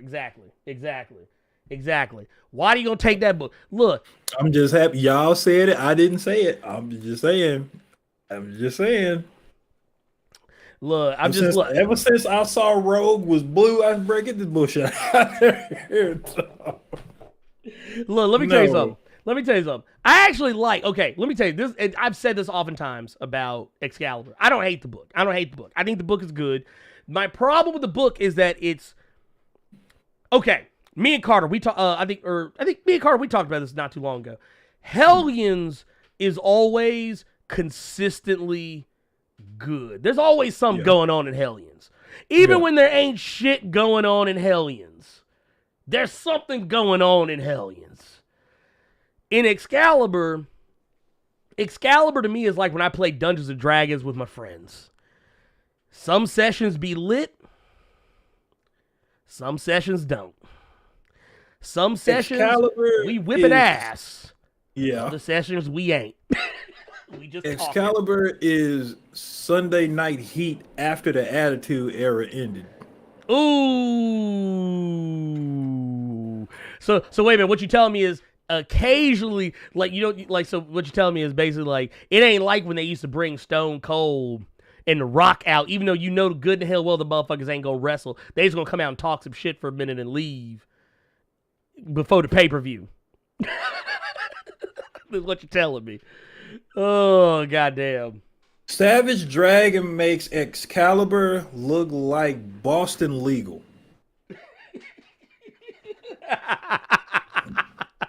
Lord, you ain't shit. Coin Sumo, thank you for that Blerd Club membership coming in Blerd Club Silver. I was waiting for you to do that shit too. I was like, I knew he gonna bring this motherfucker back in here. The COBY with the $2 super chat says Chuck Mind Wiper. Damn. See, this is my thing. Chuck be using that mind wipe shit inconsistently. He was real quick to wipe Reed's mind. Mm-hmm. But he ain't gonna wipe Mystique's mind. Okay. Charles, I see you. B Black with the $5 super chat says, to be honest, I still don't get the whole threat from Mystique Destiny coming after Mora despite timelines. If Mora finds a cure, are they going to remember? Well, here's the thing. The reason why Mora fears Destiny is because even though Destiny is dead, Mora knows Destiny probably told somebody something. And she's right to feel that because, and I'm pretty sure Mora recognizes Mystique knows something. She probably recognizes, even if she doesn't. Lord, what you laughing at?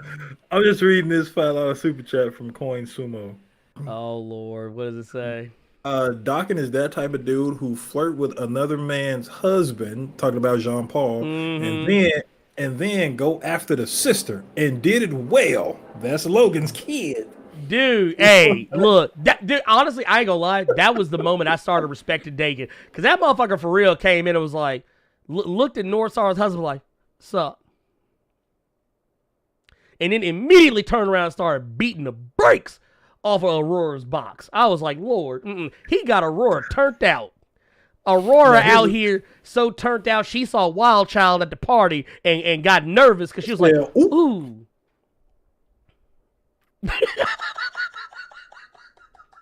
Now listen, I am a straight male. I have no problems with anybody of any gender, of any sexual orientation. But the fact that he was able to go from the man he wanted and took that L only to go back and get that dub from the sister is the most gangster shit. And dude, dude, let me tell you something. He is blowing Aurora's back out nightly. He wasn't hurt by it. He took that shit in stride into the bedroom of the sister. Like, that is the most G shit. Like, dude, I mean, he was literally like, oh, I can't get it? All right. That's all. He's like, all right.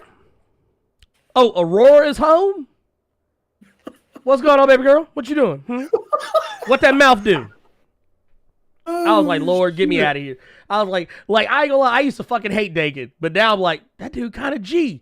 He kind of G. I was like, all right. But see, that's the thing though. It takes a good writer to write some shit that makes me like a character. That's like I said, I went back. I have given Cy Spurrier another chance on Legion, and I like Legion now. So there you go. Shit, Way of X is lit.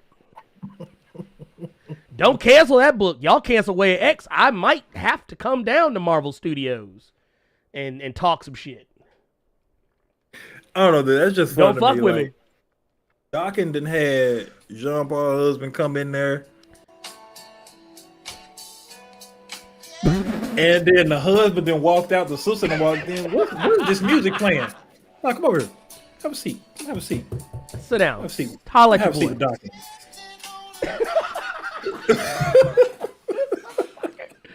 This motherfucker. Lord, this is the best show on Saturday morning. Thanks, Blerd Carter. Thank you, Lamar Rolak, for that super chat. $5. Thank you, Pimp. We appreciate you. Oh, We man. appreciate you. We just want you to know that. Man, look, let me tell y'all something. Look, all I know is that at the end of it all, I just want there to be more clarity on what is going to be a sustained X book and what ain't.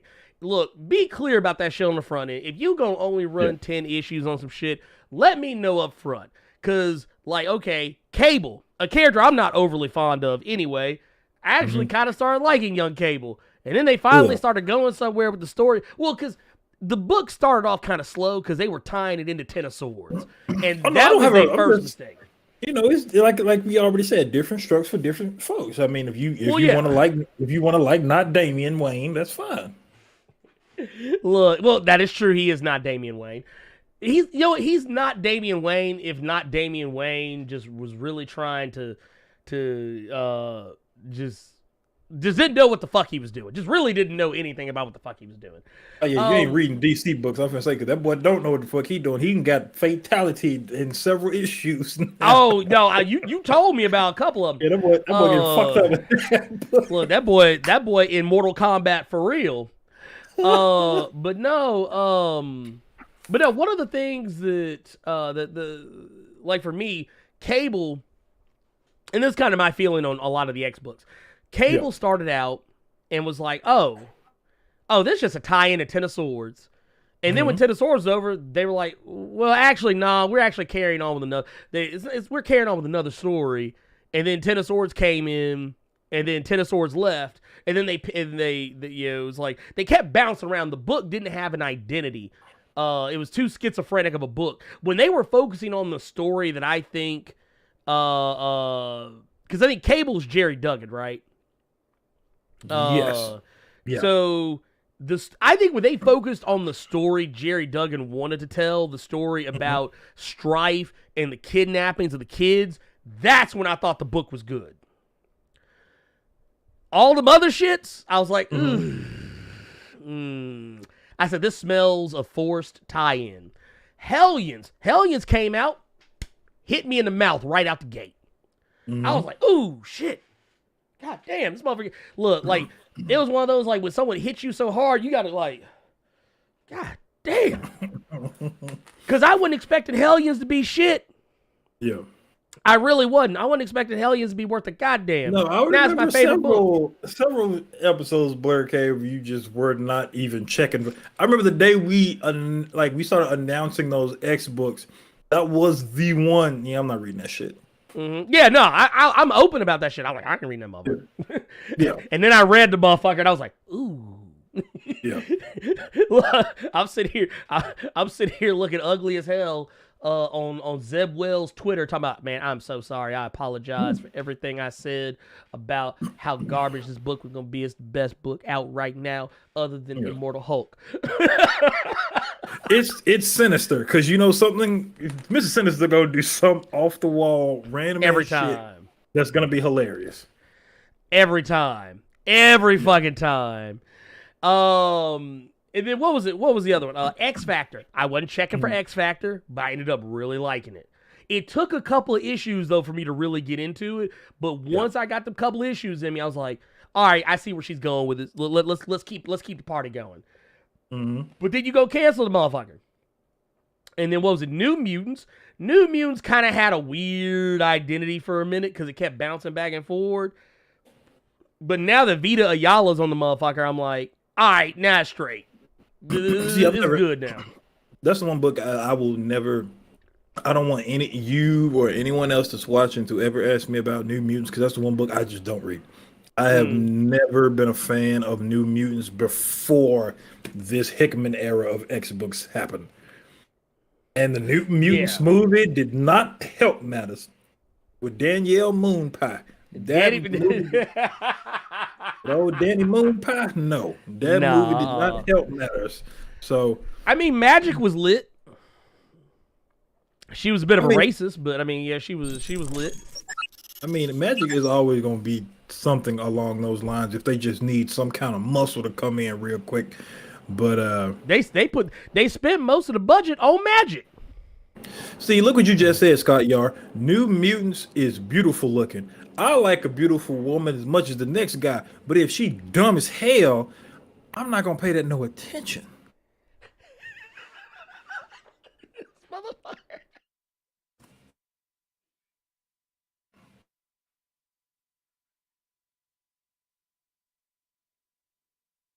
I'm sorry. This man done killed me, y'all. You know what? Speaking of that movie, you got to do that again in the Discord. That can't be the last movie that we have watched in that Discord. I know, dude. I know. I've been meaning to do one, but man, every time I think about doing it, it's just like something either comes up or like, I tell you what, what's new coming up? What's new coming up? What's some new hotness coming up? You know what? I don't want to talk about it. I tell you what. Here's what we're gonna do. I'm gonna call it now. Okay. I'm gonna call it now.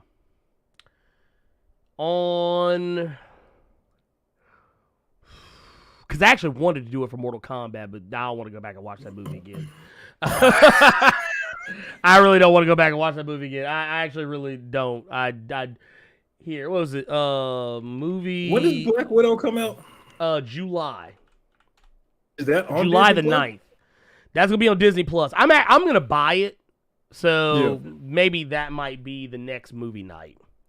There you go. That might be the next movie night, and man, yeah, I don't know. And we may do one before that. I don't know what it'll be, but I keep saying, yeah, let's do it. Let's have more community stuff. But I always wind up either being busy or some shit comes up at home or something. I don't know. It gets weird. But we might do. Yeah, we'll definitely do Black Widow. We'll do Black Widow. That's not even gonna be a question. Not even gonna be a question. But before we move on, because we got a ton of other shit to talk about. We've really just been leaning into this X-Men like hardcore. Here's some housekeeping. We know that Jonathan Hickman, he's gonna be the chief writer of the story. It's gonna have art by Valerio Schiti, RB Silva, and Stefano Caselli. And the story is supposed to be 160 pages. So y'all do the math on that. If I'm not mistaken, I think they said it's going to be roughly like maybe four issues. So these are going to be like some big ass fucking issues, kind of similar to what we had with House of X, where like each issue was like 40 some pages or some shit like that. So don't be surprised. Yeah, it's gonna if it's 4 issues, then yeah, it'll be just like my House of X, 40 pages a piece. Which is fine. That's perfectly fine. I'm okay with that. It doesn't have to be, anything else. But let's talk about some quick hits. Doctor Strange. What about that man? He is about to participate in the time-honored tradition of getting his very own The Death of series. The time-honored tradition of fucking dying is what you're saying. Right. Well, because you remember when everybody was hating on Jason Aaron's Thor, and they did the Death of the Lady Thor, Death of the Mighty Thor, whatever. Mm-hmm. And everybody got excited, like, yeah, finally he's going to kill the bitch. And it's like, nah, not really. Psych! Y'all thought Jane Foster was gonna be gone. No, this is probably gonna be something very similar. Something tells me usually when you get a story that's like the death of something. Mm-hmm. I mean, outside of maybe the death of Superman, usually, that death is metaphorical, or it's not actually a death. Usually it's a change. It's to signify a change in something. What was it? Because then they have the death of Daredevil or the death of Matt Murdock not that long ago, and we still got Daredevil comics out right now. So don't get it twisted. I know a lot of people think that this means he's actually going to die. Maybe, I don't know. Maybe, possibly. I doubt it. I think it. So, if you know the answers to this, I think you're going to help me figure out what I think the book is going to be about. Are they still doing the surgeon book where he can use his hands? I have no idea because I have not been reading Doctor Strange. Okay, because I was reading that book for a little while, but I don't know if they continued it. If they're still doing the Surgeon Supreme book, because what was happening was it got canceled. That was why it got canceled. Okay, that was one of the ones that got stealth canceled.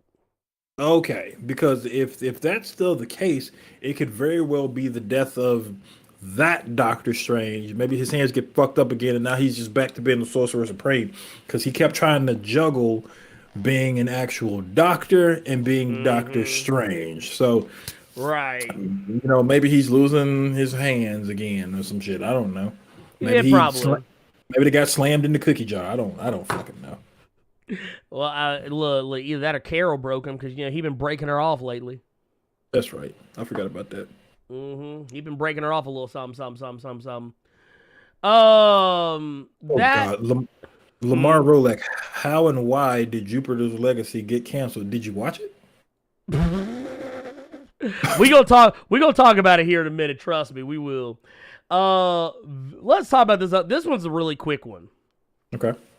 So a while back, Venom writer Donny Cates, he teased. He said he couldn't talk about what it is he's gonna be doing next. He couldn't tell us. It was under NDA. And then a few days ago, he said, fuck it. I'm talking. And then he revealed to us that he is going to be writing the new Hulk series. It's going to be Hulk and Ryan Otley. That sounds dope. Donny Cates with Ryan Otley on art sounds dope. So this is going to be what we got to look forward to. Is Donny Cates, Ryan Otley, Frank Martin. We're going to be getting that. Actually, I already like the way it looks. I like Ryan Otley's artwork. For those not familiar, Ryan Otley is probably one of the chief components behind Invincible.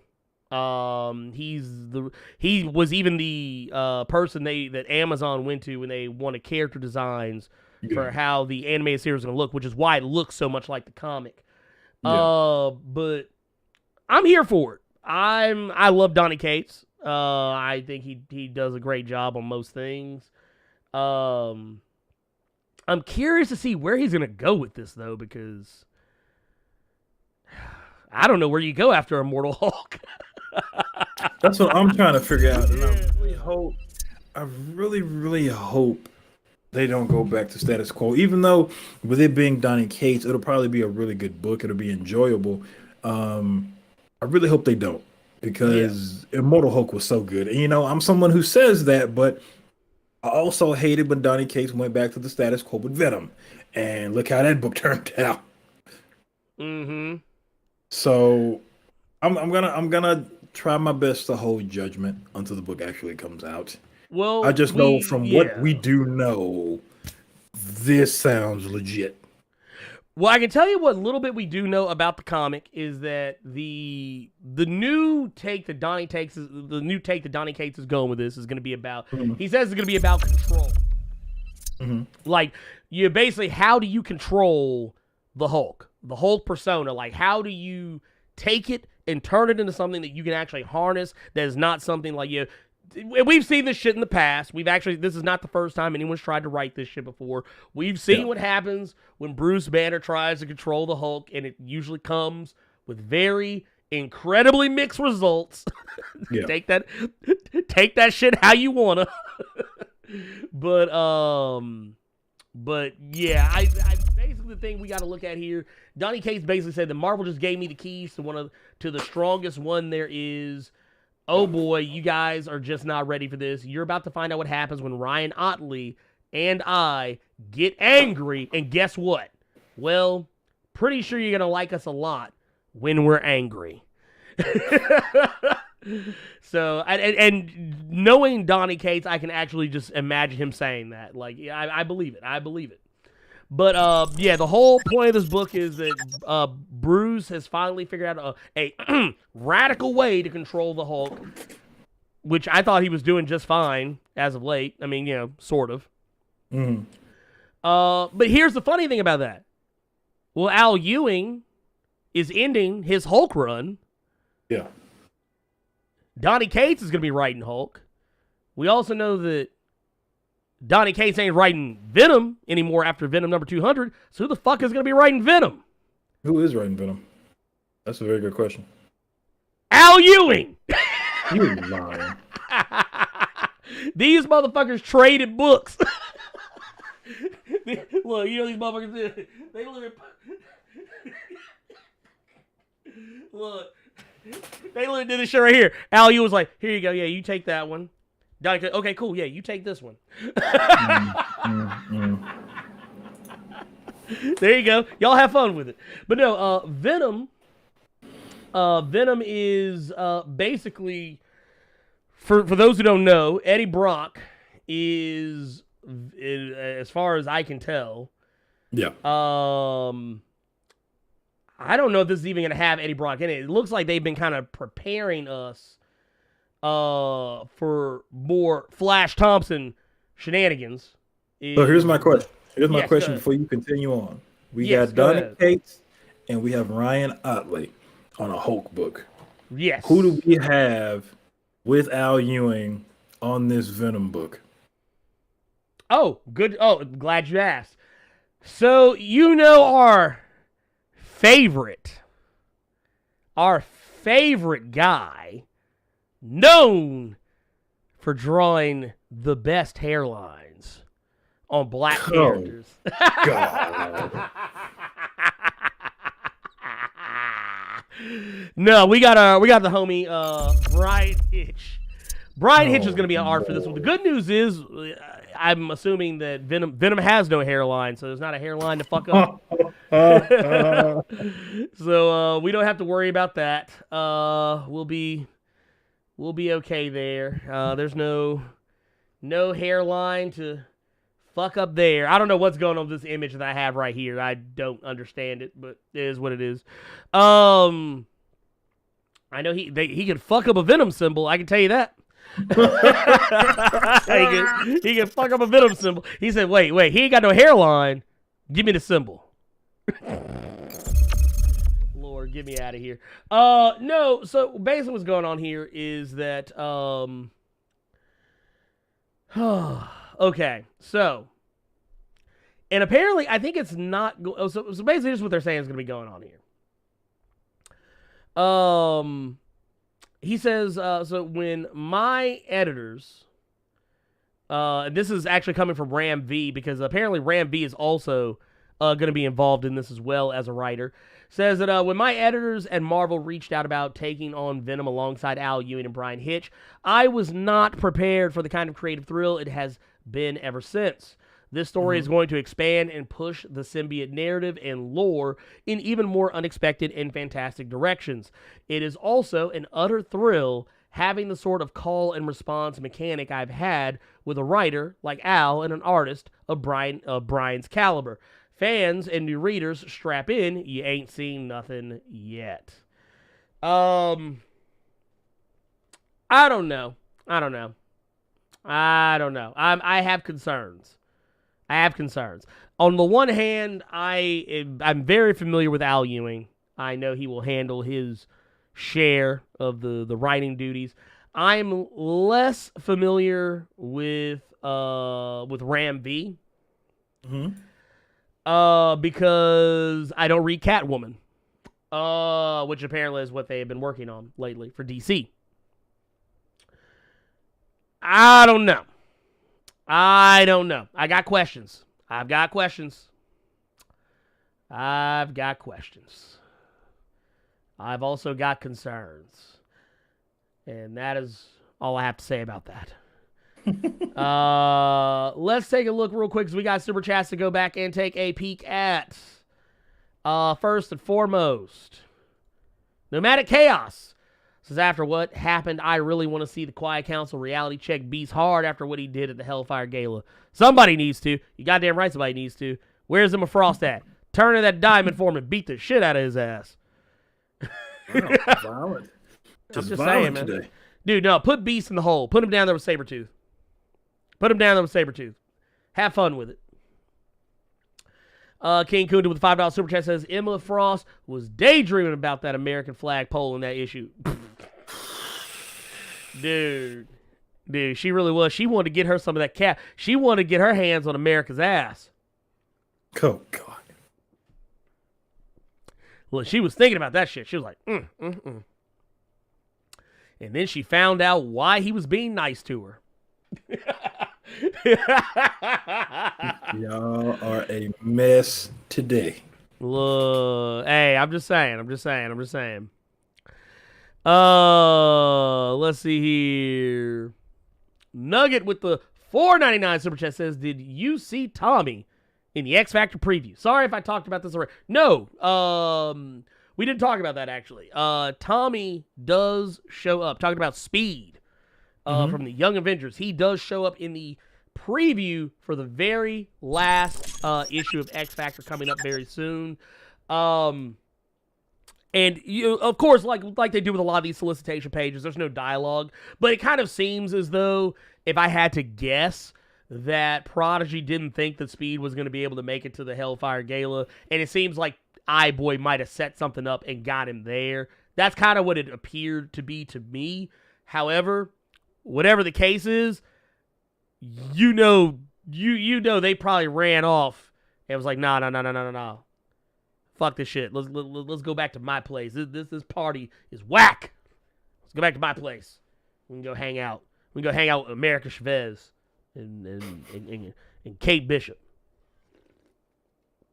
I ain't mad at them. You know what they probably did. I'm here for it. Look. I shit.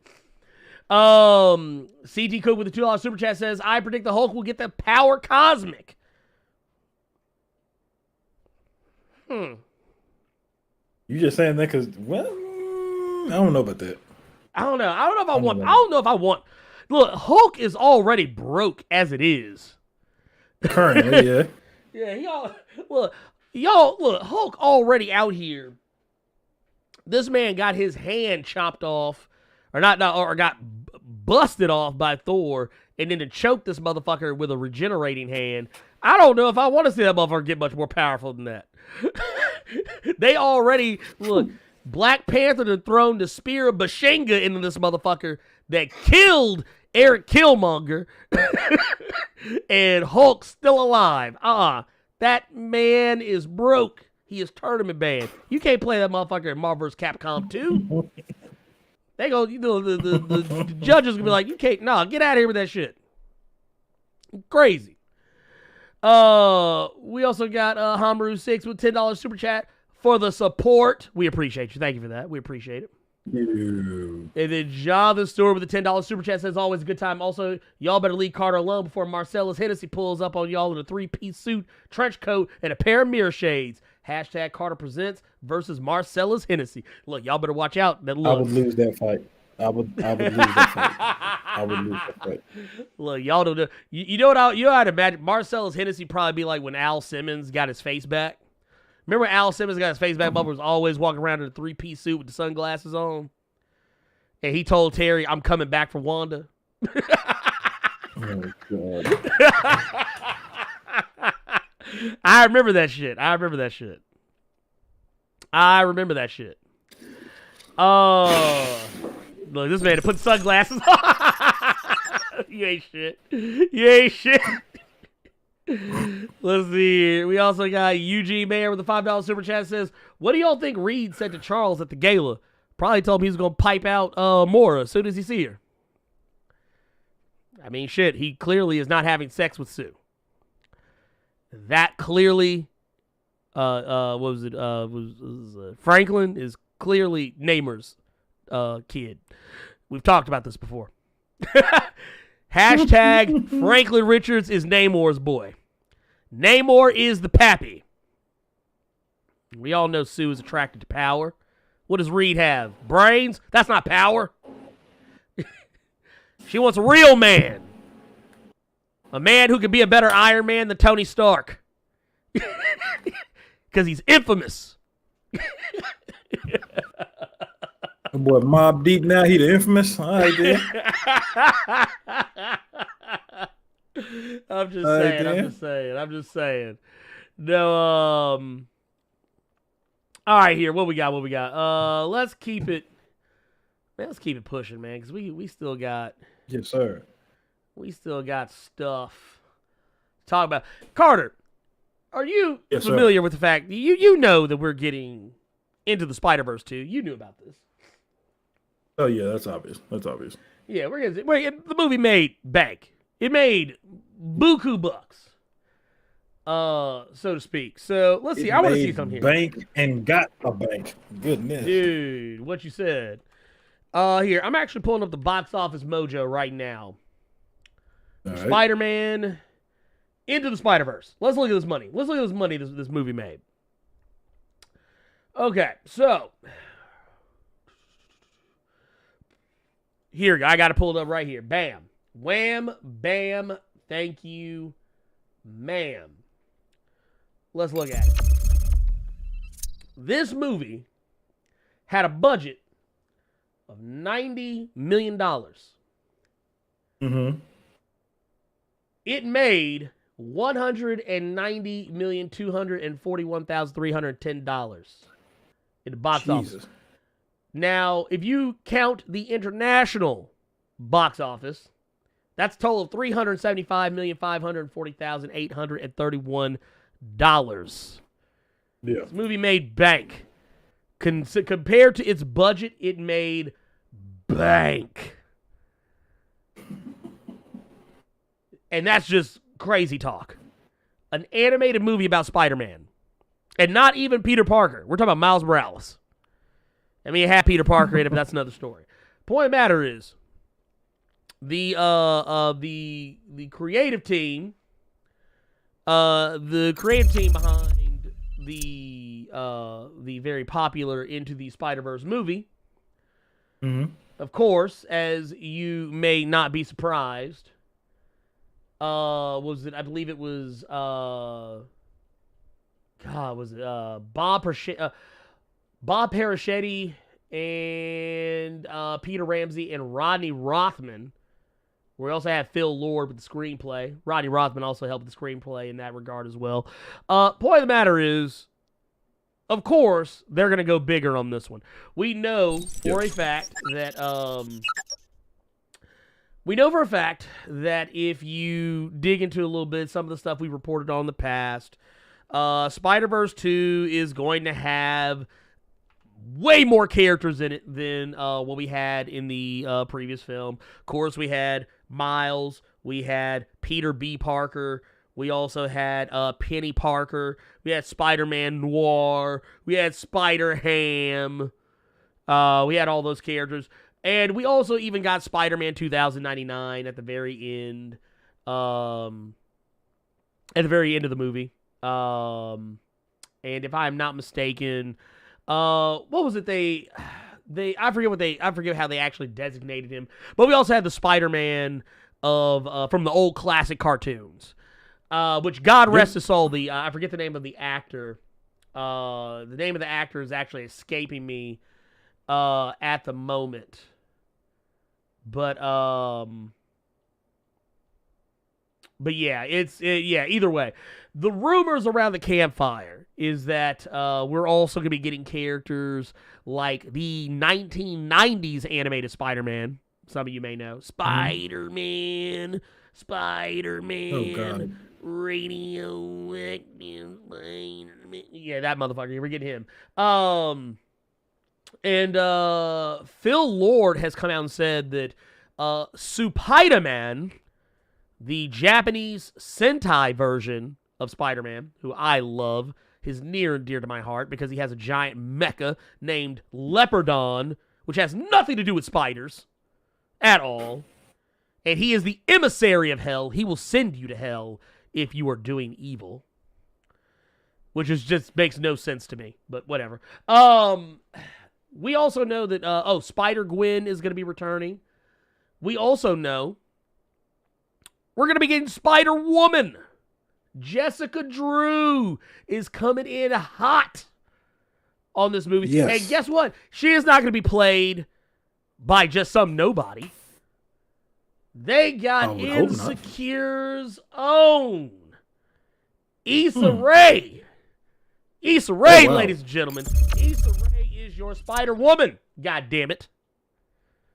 Okay, I'm getting that Marvel bag now. I respect it. Look, I ain't mad at her. Girl, get your money. Get your goddamn money. Issa Rae out here, goddamn it. Look, I can't wait to see how.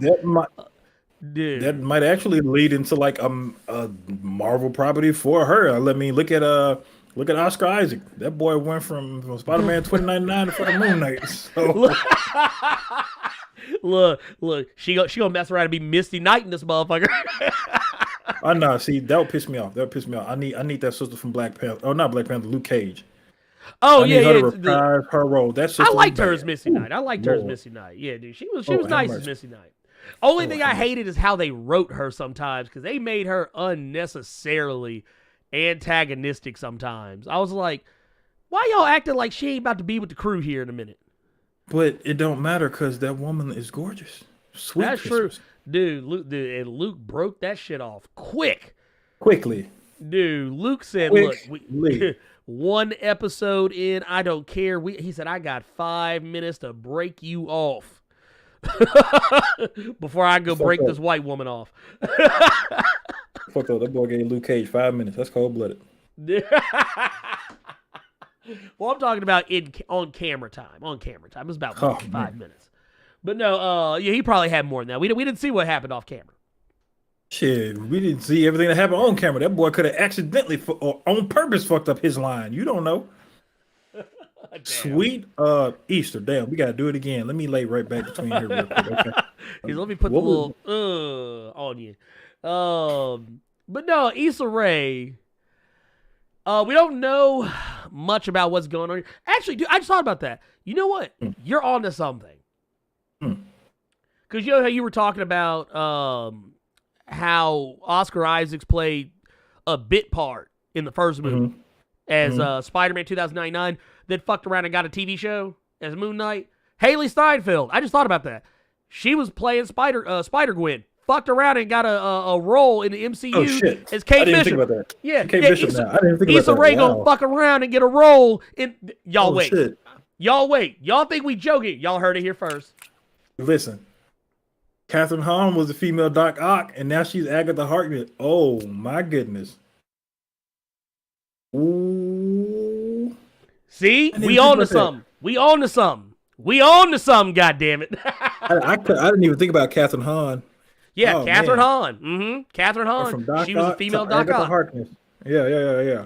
And dude, and she was good as Doc Ock. She was very good as Doc Ock, man. They kept her as a villain, which was great. I completely forgot about Haley Steinfeld. Oh yeah, Issa Rae is gonna be in an MCU movie. That's crazy.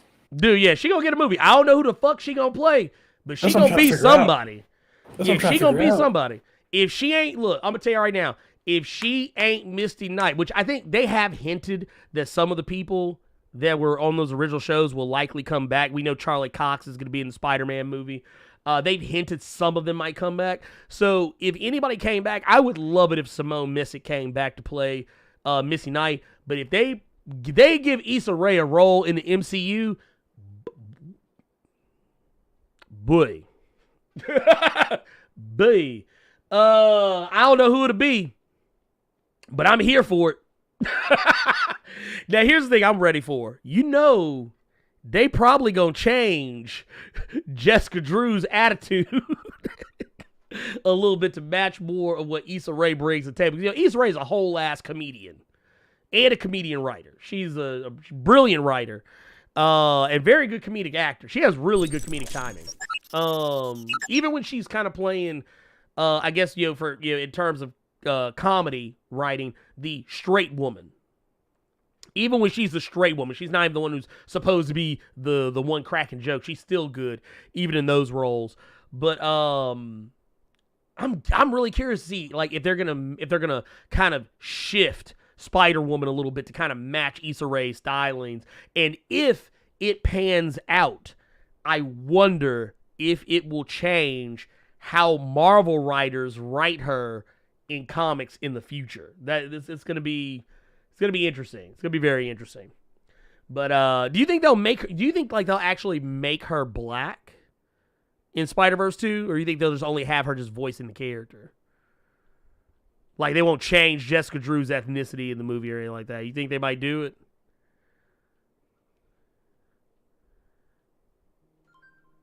Ooh, wait. I think we lost. Wait. We lost Carter.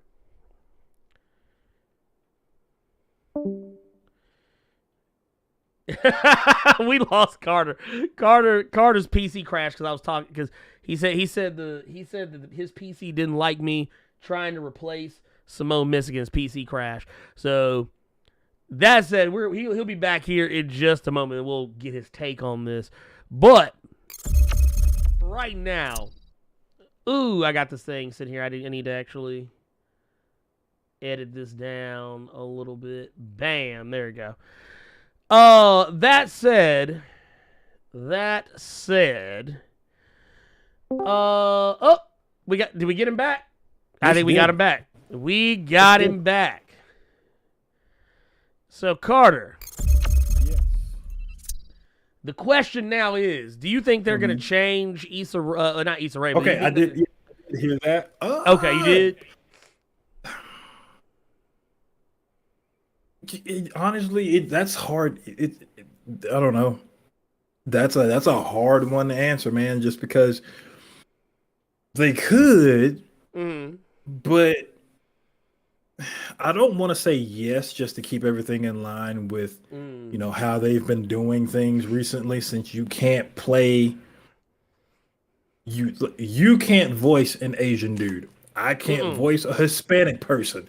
You know what I'm saying? So that's just the world we're in right now, where shit like that just matters to people. It just can't be someone with a great voice. I don't think Mark Hamill was a fucking serial killer, but he was Joker, and no one was complaining back then. But honestly, I don't know. I mean, if they did, I mean, they made Zazie Beetz, they made Amber Domino Black and Invincible. Oh yeah, her too. Yeah. You know, so who's to say, really? Who's to say? I mean, honestly, and that's why I asked, because Amber. That's why I asked, because I didn't expect that shit. I think I remember telling you when I was watching the show, I didn't realize who she was at first until someone said her name. Yeah, I was like, wait a minute, she black? Damn. All right. Speaking of damn, why? Jupiter's Legacy. yes. Oh, goddamn. Dude, you know, we kind of predicted this. Did we? We did, actually. Remember when we looked at the trailer? Remember we looked at the trailer for this, for Jupiter's Legacy, and what was the first thing we said? People gonna go into this show with wrong expectations. And this show is not going to be able to deliver. Yeah. And what happened? Not only did the show, not only did they give people the wrong expectations, these motherfuckers just didn't even come out with a good show. They didn't even come out with a show good enough to have expectations on. And now the motherfucker is canceled. This is the first in the Millar World Netflix universe to be canceled. Yeah. Basically, they said Netflix has decided to pass on the making of season 2 of Jupiter's Legacy based on the Mark Millar and Frank Quitely comic book of the same name. They have released the cast from their commitments. As a result, they said, yeah, y'all ain't got to come back for this shit. Dude, you know this shit's real when they say, yeah, y'all ain't got to, like, if y'all don't want to come back, y'all ain't got to. They said, according to Deadline sources, Netflix may bring back the property in a different form, but for now, Millar and the streamer had creative differences that couldn't be resolved in time to secure the cast, including big names like Josh Duhamel and Leslie Bibb for another batch of episodes. We're confident we'll return to it later, Millar said. Now, here's something very interesting about this. Okay. Here's something very interesting about this. We do know how Jupiter's Legacy will be continued. We already know this. It's going to be continued with the comic Super Crooks. Mm-hmm. Super Crooks is how they are going to continue it on. For those who don't remember, it was a comic that was written by it was written by obviously Mark Millar, but it was also Lionel Francis Yu who was on art for that one. I'm not familiar with Super Crooks, but I do know Super Crooks is supposed to be getting an anime adaptation, kind of. I don't want to say in the same vein as Castlevania, but something kind of vaguely similar. Mm-hmm. I don't know if this is going to be the same thing. Like, are they going to do are they doing a live action Super Crooks and going to do an animated one? Seems like doing a bit much for something that hardly anyone knows about. But something tells me it'll just be the anime. But yeah. The way that they're talking about how this is going to be in the same world of Jupiter's Legacy, this is what I want to explain to people. When they say that, because that's the one thing that I did read that said that that the Super Crooks was going to take place in that same world, even though the show isn't coming back, it's still going to take place in that little spectrum of the fucking universe. Here's the deal with Millar's books. The one thing that he did, the one thing that Mark Millar did. Because I know a lot of you people have referenced Superior quite a few times on the show. If you remember the end of Superior, you saw actual reference to Kick-Ass. You actually saw someone walking around wearing a Kick-Ass costume, and they were talking about Kick-Ass on the news. So basically, all of Millar's stories, from your Kick-Ass to your Superiors to your Huck to your Chrononauts to your fucking Jupiter's Legacy, Jupiter Circle. Mm-hmm. All of that is happening in one universe.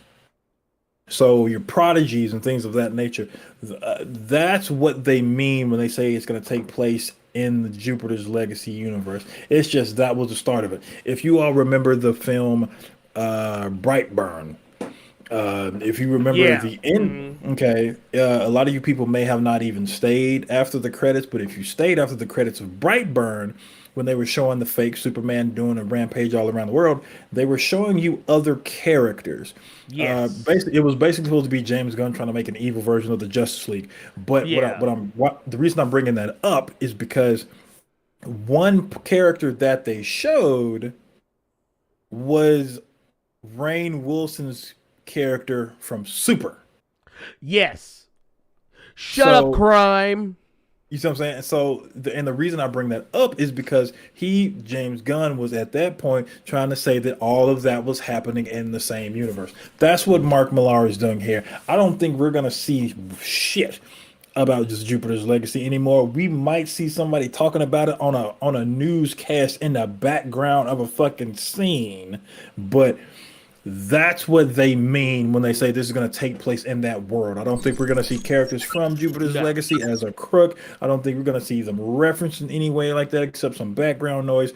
But that's what they mean. Just so a lot of you people don't get your hopes up that you're going to see certain characters from Jupiter's Legacy reprise a role. You probably won't. No, you probably won't. If you do, It's there'll just- probably be a different actor. If Yeah.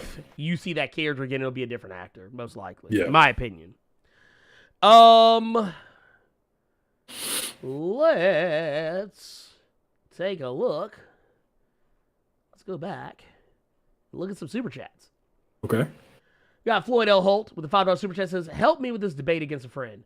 Didn't Black Panther clap them cheeks too? Talking about Sue. You I know believe what? he did. I think he did. Yeah, I don't. You say you think he didn't? I think he did. So I know Okay, Namor did. Oh, Namor definitely clapped him cheeks. He got him. He still honestly, I think he's still clapping him. We being honest with each other. I think he's still clapping him. I think it's only been 3. I could be wrong. I think it's been Namor at the end, Doom. Doom and definitely Black got them Panther. cheeks. Yeah, but I think with Doom, I think you could make the argument just because it was probably different realities and things of that nature. But I think it's been Namor, Doom, and T'Challa, I believe. Look, T'Challa had Sue in the Golden City, had that woman doing this. Yeah, I mean everybody, I think every black person has had their unseasoned chicken phase, including T'Challa. T'Challa, to be fair, you know what it was? You know what it was? There was a white woman that he did like have a thing with when he was in college. But it wasn't Sue. Okay. It was I forget her name. But she came up in my video for Malice. Mhm. Nakia. Who y'all might know her better by that name. That might be why people think that. Raymond Pope with the $4.99 super chat says, "See you guys my last because you two are the goats in my book. Much love, my kings, paid for by the hands of Battle Beast. Hashtag these hands for Viltra bites."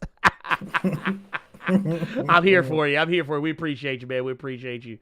Tubes of One, what's going on? I saw you just got up in here just a minute ago. Was good. With the $5 super chat says, "Oh, well, I'm not too surprised. Justice League felt like a CW show with Snyder's tone, but boring.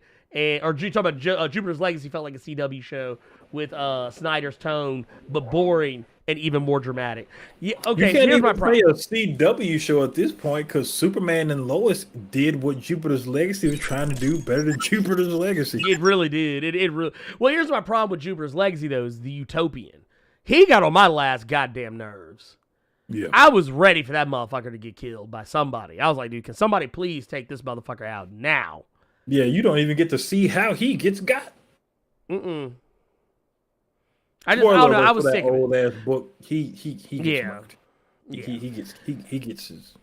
Well, no, I saw somebody points out earlier talking about how Jupiter's Legacy is now like the #1 show on Netflix right now. It's because people are curious now as to why it got canceled. Nobody watched it. Now same thing happened. What was that show? The October Faction. Okay. Which is another show based on a comic. And people didn't watch it, and then it got canceled, and then people started watching it. And it's like, well, shit canceled now. Shit, ain't nothing you can do for it now. Shit's canceled. It's gone.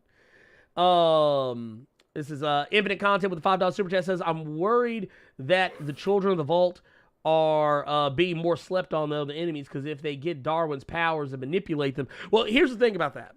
That's a slow burn story. That is a slow burn. Hickman has been dropping the seeds for that story since X-Men #1. And he occasionally comes back to it. Like, he dropped it in X-Men #1, came back to it in X-Men #5. They kind of hinted and teased around it and some other issues kind of in between 5 and, what was it? Was it 18 and 19? And then they came back to it, and then we're not done with that by a long shot, especially when you consider the fact that the new X-Men title has 2 of the characters who are there in the vault. So that storyline's not going anywhere. It will, trust me, it will come back. What was that? I hate that I pull up YouTube to try to get the YouTube chat back, but literally the first thing they show me on YouTube is your favorite scene from RoboCop with them arms getting stretched out when he falls. That's literally the thumbnail that I see when I pull up YouTube. Dude, Dick Jones doing this shit. Motherfucker turned into Mr. Fantastic when he fell out that goddamn window. let's keep it moving. Let's talk about something else here for a second. This one, I'm gonna go ahead and say right now, spoilers for Black Widow in this. Yeah. Last night, Rachel Weisz was on Jimmy Kimmel. Okay. And apparently, she talked too much. Oh, she pulled a Mark Ruffalo? Yeah, she pulled a Mark Ruffalo. She pulled a Mark Ruffalo and a Tom Holland all in one. Ooh, you in trouble. Yeah, she in trouble. She gonna look. They gonna go back and do a re-edit on the movie, and she gonna end up dying. No, she was on Jimmy Kimmel, and basically, Kimmel, he introduced her on the episode, and he basically said who it was she was playing. Like, he actually said the name. Like, technically, Jimmy Kimmel spoiled it.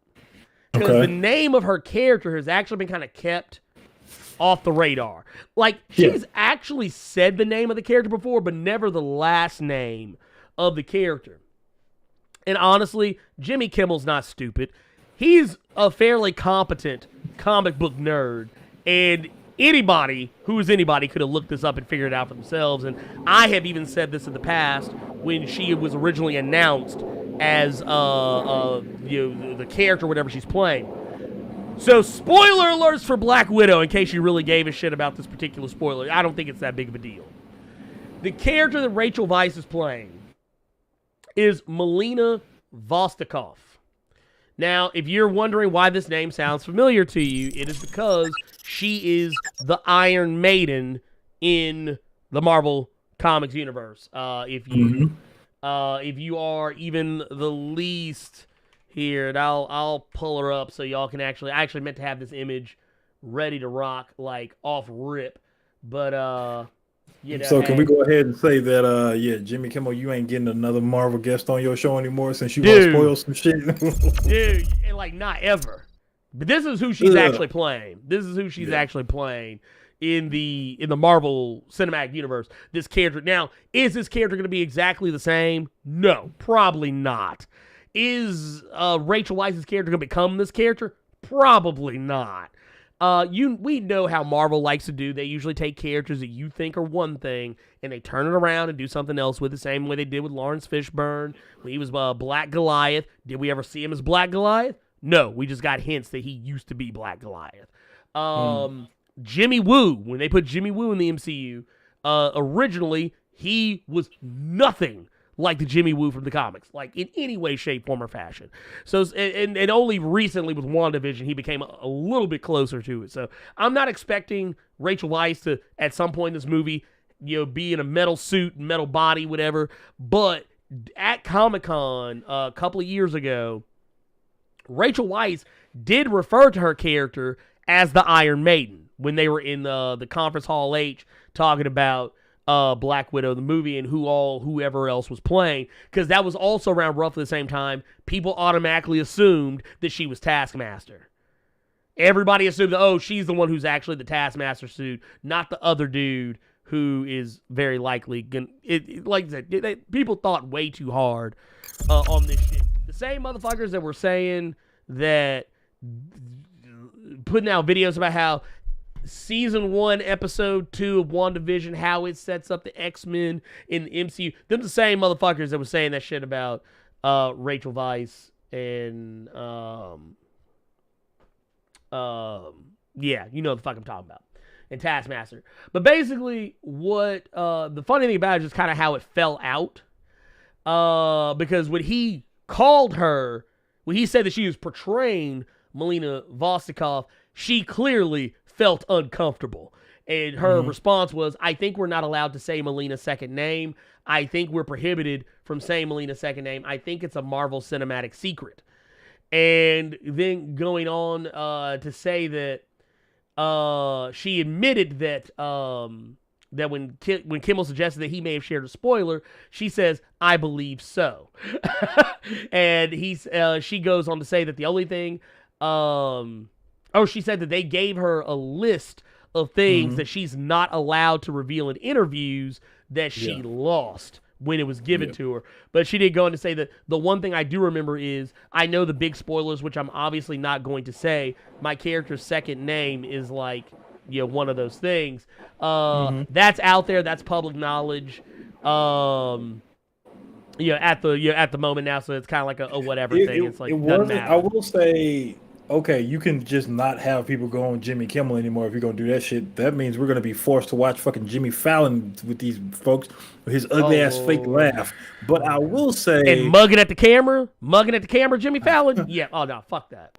I will say, I think if you saw that her name was Melina, somebody would have put 2 and 2 together. I don't think it was as bad as Mark Ruffalo's spoiling Infinity War with fucking Don Cheadle wanting to punch him in his shit. I don't think it was that bad.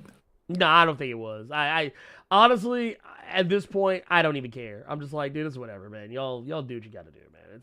It's not that big a deal, man. It's just pretty much. It is what it is. You all get to watch that shit for free if you come to Blerd Without Fear Discord. Either way. Look, ain't nobody gonna care when it's all said and done. Here we got last story, and then we're gonna get into questions and recommendations and whatnot. The Flash film. God, this shit. Okay, dude. After the news I read, I'm here. Oh, you want that Doomsday Clock story arc, huh? You want the button. So that was the first thing that popped into my head, actually, when I saw the jelly on the bat signal. That was the first thing that popped into my head. Look, I want to show them just so they know what we're talking about here. Look, you talking about the jelly. This is what you're talking about. Somebody spilled some Smuckers. Somebody spilled some Smuckers on the bat suit. Look, you know they got that squeeze bottle of Smuckers and just all over the bat suit. But basically what they did is they did it to make the bat symbol look like the Watchman symbol. And it got people talking. And basically, and this comes straight from the director, Andy Muschietti, who, that's fine, whatever. That's cute and all, but I don't care. You know why I don't care? Because Ezra Miller is still involved. And as long as Ezra Miller's involved, I don't like that motherfucker's Flash. I'm sorry. I don't either, but I still get Ben Affleck as Batman. I still get Ben Affleck as Batman, and this all but confirms that the boy Michael Keaton is coming back. So I mean, that's fine. That's all I want. That's all I want. Because I already know that Michael Keaton is about to outact everybody in this goddamn movie. Well, of course. He was Birdman, for Christ's sake. You're right. So I'm just saying, he's going to be amazing in every scene that he's in. I didn't like Skyler. Did that stop me from watching Breaking Bad? No. I don't like Ezra Miller. That's not going to stop me from enjoying Michael Keaton and Ben Affleck. That's all I'm saying.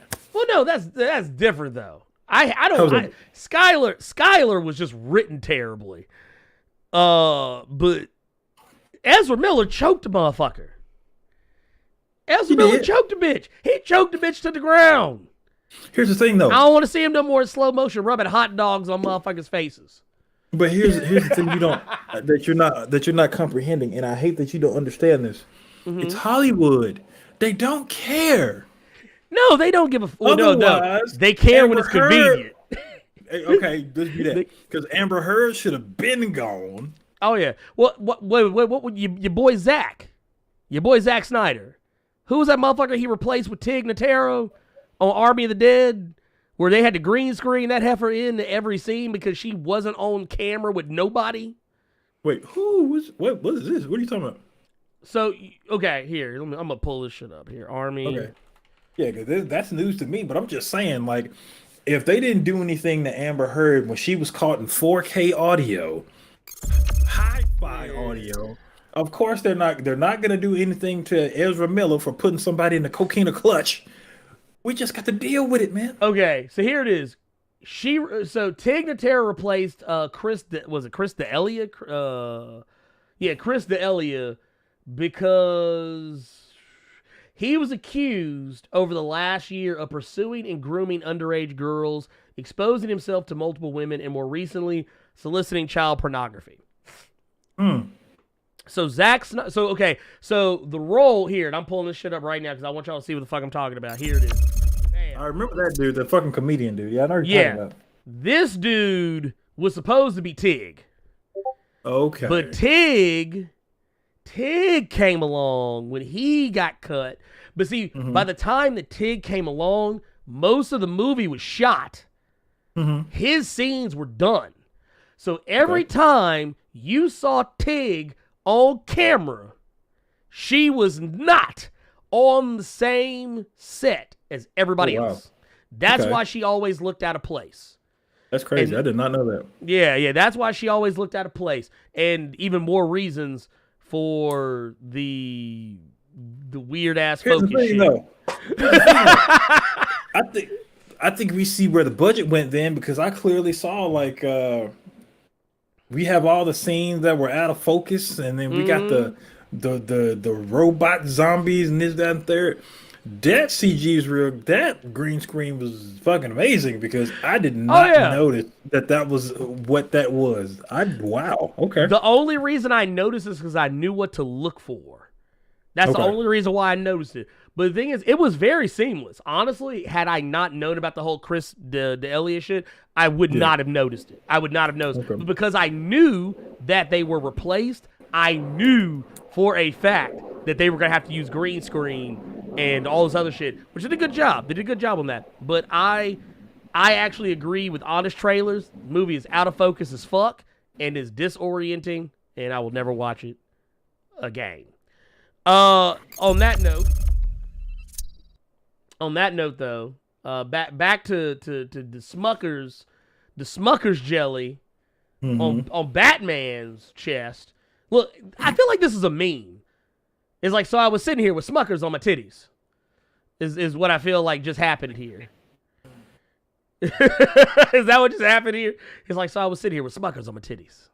No, it makes me flash back to this girl that wanted me to go down on a certain area and proceeded to pour McDonald's syrup all over the said area.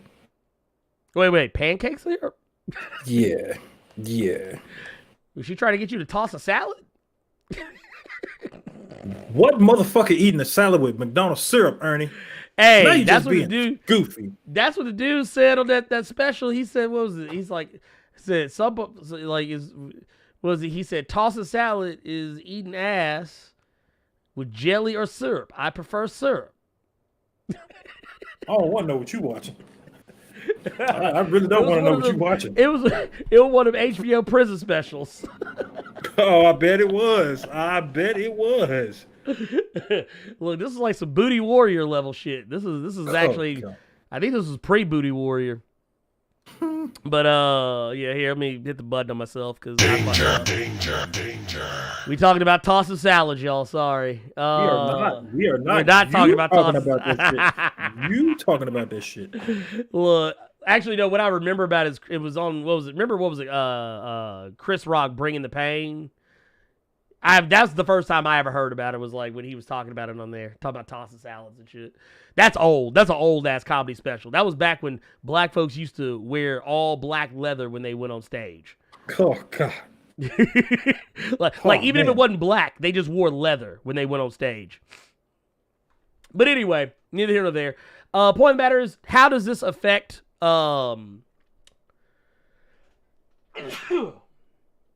excuse me. How does this affect? Thank you for that. Everybody gets one. There you go. How does this affect the Flash movie? Who knows? Are we getting the button? Who knows? All I know is that when you go see the Flash movie, if and when it ever comes out, you're going to see Smucker's jelly on Batman's titties. Okay, so look, how about we just have this as a fucking... How about we have this as a compromise? Because I think I want to do this in the Discord tonight. I want to do Carter's bootleg night. So let's do this. I will go see The Flash, but I'll watch it illegally online. I won't go to theaters. Is that a good enough compromise? That man gonna 'Cause watch I it on the Fire Stick. No, I don't even have one of those. I have a website. I'll tell you about it later. Listen, I'm thinking about having a movie night in the Discord where we all just watch a bootleg movie tonight. Hey, y'all want to watch Spiral since you brought up fucking Chris Rock? We can watch it because of Carter tonight. I want to watch Spiral. I want to watch a man's tongue get ripped off.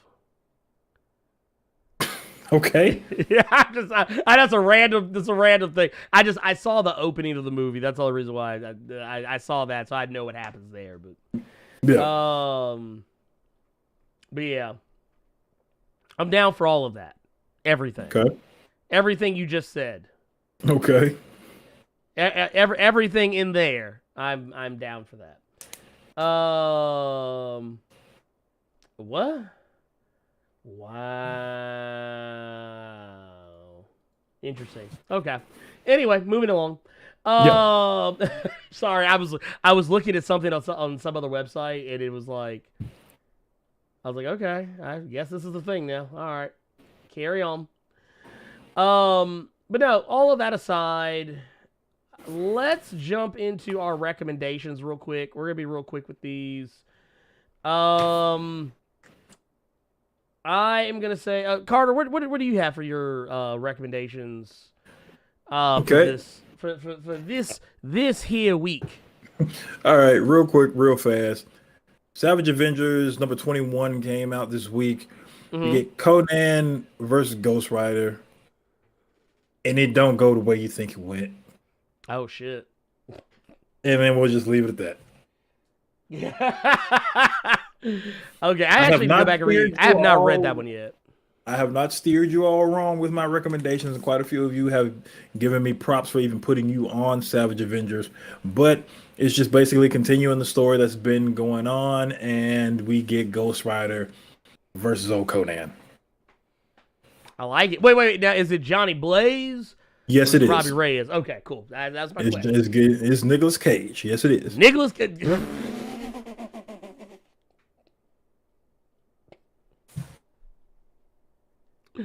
I'm done with you. I'm done with you, Nicolas Cage. Lord, no. Okay. We do get to see Emma Frost and Conan interact, and we do get to see Conan use a phrase I have not heard since my grandfather. Now, see here, woman. Now we do get to see Conan say that when he's talking to Emma Frost. But yes, it's Conan versus Ghost Rider. So yeah, good issue this week. It was a fun, fun issue this week. The Savage motherfucking Avengers. Lord have mercy. I love it. I'm here for it. I love it. I love to see it. I'm not allowed to talk about this yet because I think it's still an embargo. What, Fight Club? No. Fight Club is forever on embargo. I was gonna say, you can't say anything about embargo to me after the Ubisoft shit I just told you the other day. That's true, which is why I'm going to say something I'm probably not supposed to say. I'm not going to talk about it. I'm not going to talk about details. I'm not going to talk about what happens in it. But I have read Static number 1. I've read Static number 1. I'm not going to tell you anything about it. I'm not going to tell you what happens in it. I'm not even going to give you a grade of it. Do y'all hear him? I read Static number 1. See how he won't even look at y'all and shit? You see? This motherfucking read Static. And that's all I can say. I've read Static number 1, and when it comes out, go read it. Go read it. That's all I'm going to say. I can't say anything about what happens in it or whatever. I'm just saying, go read it. Go read it. That's all I'm going to say. Go read it. I don't like if I say anything, I'm saying too much already. I'm not supposed to talk about it. I'm really not. Shit, you shouldn't have said that part. I didn't know you were finna just drop some heat like that. This nigga already read Static. This is a bitch. I might get a chance. Like I got to talk to Reggie Hudlin and Dennis Cowan. Was it last week? I might be talking to Vita Ayala and Criss Cross next week. or this coming Are they week. gonna make you jump? Not that crisscross. But they might. They might make me jump. We'll see. We'll see what happens. But basically, I will say this. What you need to know is static number 1 is not going to go the way you think it's going to go. That's all I'm going to say. Hey, man, shut up, man. Said. If you ain't going to tell us, man, I don't want to hear nothing else. I'm kind of pissed. Now, y'all see how calm and just casual he said that shit, though? Like, see, what is it with you black people, okay? First, it was Walker and them with the goddamn bitter root move where they just had cock loaded all over the Blerd cave. You don't let warn a motherfucker at all. Oh, you didn't. I knew it was something because you usually ask me when I start the show, you have a recommendation this week? I know we kind of had to take a side step real quick, so I whooped dude ass this morning, but you didn't say anything about reading static. I'm actually irate. I am irate. It's here. Let me actually. Well, because here's the thing. What I'm doing. I'm actually going back through my email to double check when the embargo date is on it, because technically they didn't tell me a date. I thought this motherfucker was finna go. I thought you was finna go back and read it again. I was finna look through them thick ass glasses so hard to try to see a panel. Lord, no. Let's see here. I'm looking through the emails and stuff right now that I got sent. Let's see. Be interested in joining our blah blah blah blah blah. Let's see. I don't have digital that was included in my original email, but you can find a review copy of blah blah blah blah blah. Yada yada yada yada yada blah blah blah blah blah yakety schmackety. Ed boy in the cut. What story are you trying to get me to tell? Oh, he wants you to tell a story about the ass whooping that you gave. Oh God. Well, okay, sure. This is real. I can do this real quick. On the way home today, felt like catching the bus just to kind of cruise along and ride because I needed some new earbuds. And this brother gets on the bus, clearly drunk. So much so that he walked onto the bus with a can of 211. Hopefully you all know what Steel Reserve 211 is. It's nasty. Okay? It's nasty. It's boiled urine that was put in the fridge and then boiled again. That shit is gross. So bus driver proceeds to just basically tell him to throw that beer outside. You cannot have that in here. He proceeds to be belligerent to the bus driver. Then tries to flex on the bus driver, saying he's gonna whoop his ass. A lady sitting behind him is saying, "Look, I gotta go to work. Like, I need you to just sit down and shut up. You're not gonna fight anybody." At this point, he proceeds to threaten this lady, saying he was gonna beat the shit out of her. Started calling her a cum guzzler. At this point, I'd had enough. Okay, if he had kept it on the bus driver, I'd have been fine, because the bus driver was ready this morning. Bus driver put his motorcycle bus driving gloves on, make sure them jumps was extra tight, stepped right the fuck off the bus and whoop his ass. Dude never moved. The lady starts talking shit to him. He wants to stand up and get in her face. That's basically when I was like, no, we ain't going that way. So just to get to the ending of this story real quick, I go and tell the bus driver, look, let me just throw him off at the next stop. Bus driver says no. The gentleman hears me say this, looks me dead in the face, because he had, through his mask, I could see he had like teeth missing, but like one long tooth. If you all know that wrestler on NXT, Timothy Thatcher, he got that kind of action going on just then. But he looks at me and he goes, man, I'm a black man. You a black man. But this boy's black skin tone was kind of like this jury summons I got, right? It was that kind of yellowish. But he said, you a black man. I'm a black man. That was foul what you did. I'll whoop your ass too. Damn. Oh, really? So I was in the mood this morning, and the lady that he threatened was trying to get off the bus. He steps in front of her. I calmly move this young Hispanic lady. Well, she wasn't young. She was old as hell. She could have died at any moment. But I calmly moved this woman out of the way. And all that pent up frustrations I had about Dead by Daylight and all that hate in his heart that Ernie has for Zack Snyder came out with a rather uncomfortable left, because I'm actually a righty, but it was a solid left because he turned around trying to see who was behind him. So I pop him one, and I promise you this is how it happened. We're looking dead at each other like I'm looking at you all. I catch him with the left. The motherfucker went backwards like that, through the doors, and face plants the concrete. I sit back down in my seat. The bus driver and the elderly Hispanic women shake their head and do this, and then I proceed to go to Target and get my new earbuds. I mean, hey, I'm not hating.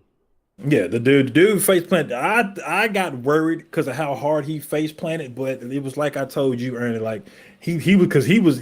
It was a couple seconds where, if you all want me to take some Fortnite Apex terminology, that nigga was knocked. Okay, he was knocked, and then by the time the bus drove off, he was waking up and coming to himself. But that was my morning. That was my 8 a.m. before the show started. Lord, So now, lesson learned for all you all, if you all are drunk and feel like being belligerent to just a woman, don't do it. Because there could be a me on the bus, whoop your ass for it. Or at least give you a one. Just give you just that one.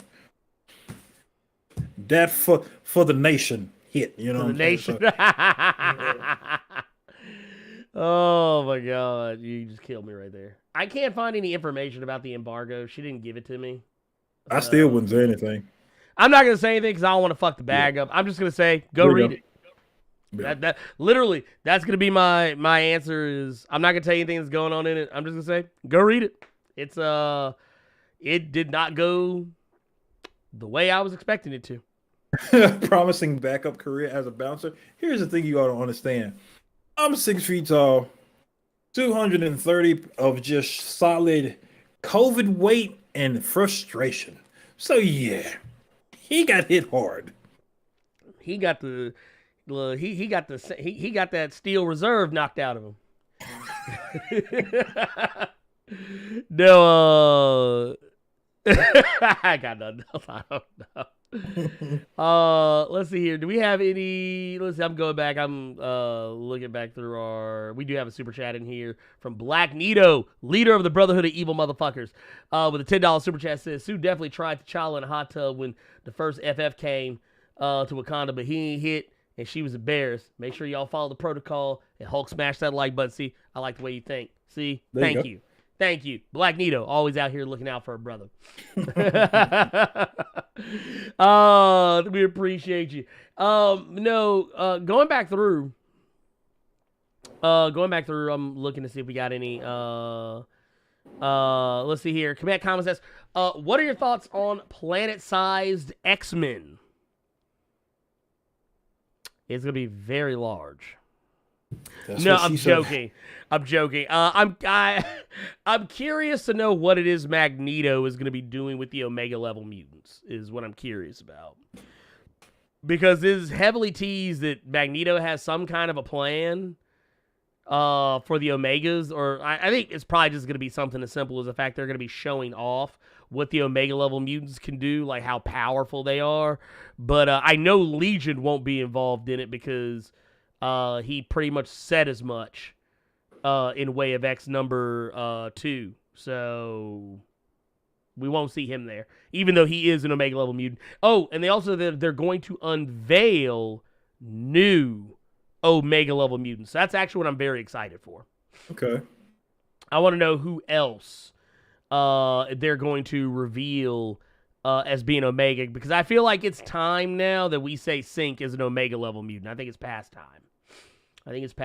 He is already clearly shown that his power surpasses that of Hope Summers. And if that is the case, he is the Omega. Or at least either she is no longer Omega level and he is, or they can both be, because technically Kid Omega and Marvel Girl are both Omega level mutants in telepathy. So there you go.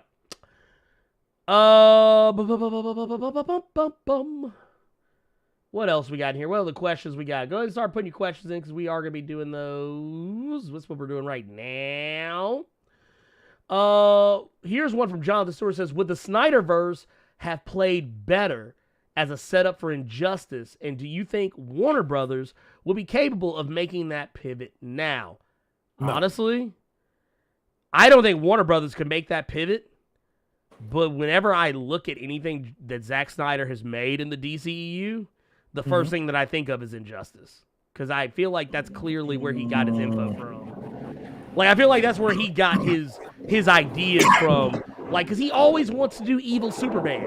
He keeps wanting to do evil-ass Superman. And I'm like, dude, just fucking make Injustice. Make Injustice and be done. James Gunn did it. You didn't say that about him. What do you mean? He did Brightburn? Well, I mean, but he made it as a singular movie. He made Brightburn as Brightburn was basically a horror movie version of what if Superman showed up on Earth. But the thing is, what was it? BBS with the nightmare scene and evil Superman and got motherfucking shock troops and shit bowing down to him. And then motherfucker got out of focus ass Joker and ugly ass CG Ezra Miller face.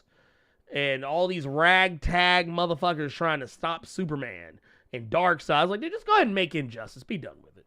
Just make Injustice. Be transparent about what it is you're trying to make. Like, you know, James Gunn was very transparent about what he was making with Brightburn. It was too obvious. Like, as soon as I saw a trailer, I was like, evil Superman. Cool, got you. But, like, Zack Snyder be trying to pretend like he don't know what Injustice is. And it's like, motherfucker, I see Injustice on everything that you do with these characters. Quit playing with me.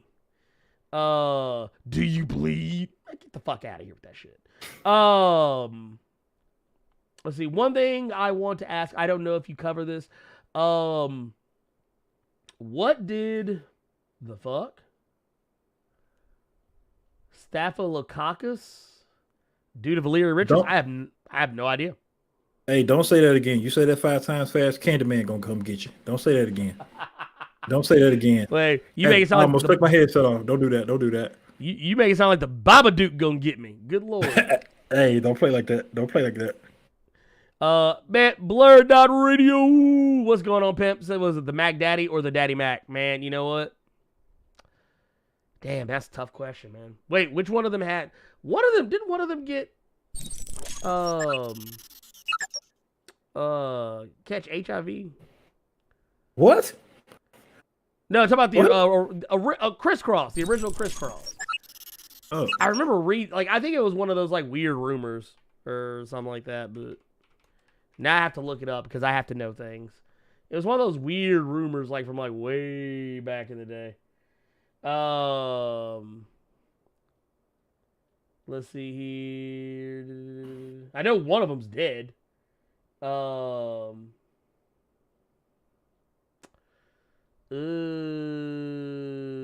Which one was which? Shit, I never really knew which one of them was.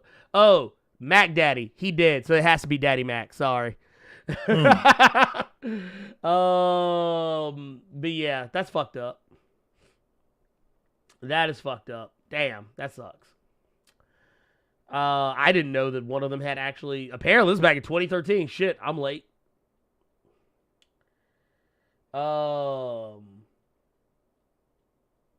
God damn, dude, fucking overdosed on heroin and cocaine. Lord, have mercy. This man was out here. That man was out here trying to party like a rock star. Oh God. You know good hell well, man. We don't do that. What? I just saw that super chat from Chi-Town Dan. Oh shit. Oh God. Yeah, sorry, now I'm convinced that Carter is a melanated Tobias. Y'all just said it now. Carter gonna start coming on the show and start talking cash money shit to folks. I just wish my hair would grow back faster. That's all.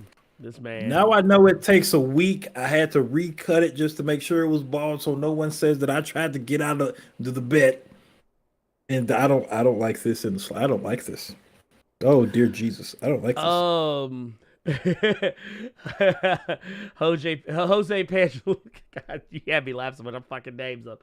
Jose Pangelina asked, With a $5 super says, with all this talk of pride, who should rep and get a solo movie for Marvel and DC? For DC, easy, Midnighter. Give Midnighter a movie, goddammit. Give Midnighter his movie. Hell yeah. Because Midnighter is the motherfucker. Give it to him. Make sure that Steve Orlando is doing that story, is doing that script, is doing that whatever, because the reason we're all saying Midnighter is because of the fantastic job that Steve Orlando did writing that book. Yes, Steve Orlando did a great job in that book. God, dude. So DC, they could do, you're going to get mad when I say this, but we were just talking about him earlier. Or with Marvel, I mean, docking. Because you could have your cake and eat it too. You got your Wolverine and you have your LGBTQ representation. Boom. I'm a fucking genius. I mean, no, I'm not against this. I'm not against this. I'm actually kind of surprised. You don't have to cast a Logan. All the Fox people can be content that their Logan is still their Logan. It all still happened. Well, we need a Wolverine. You don't have to recast James Howlett. Docking. No. You don't have to do any of that.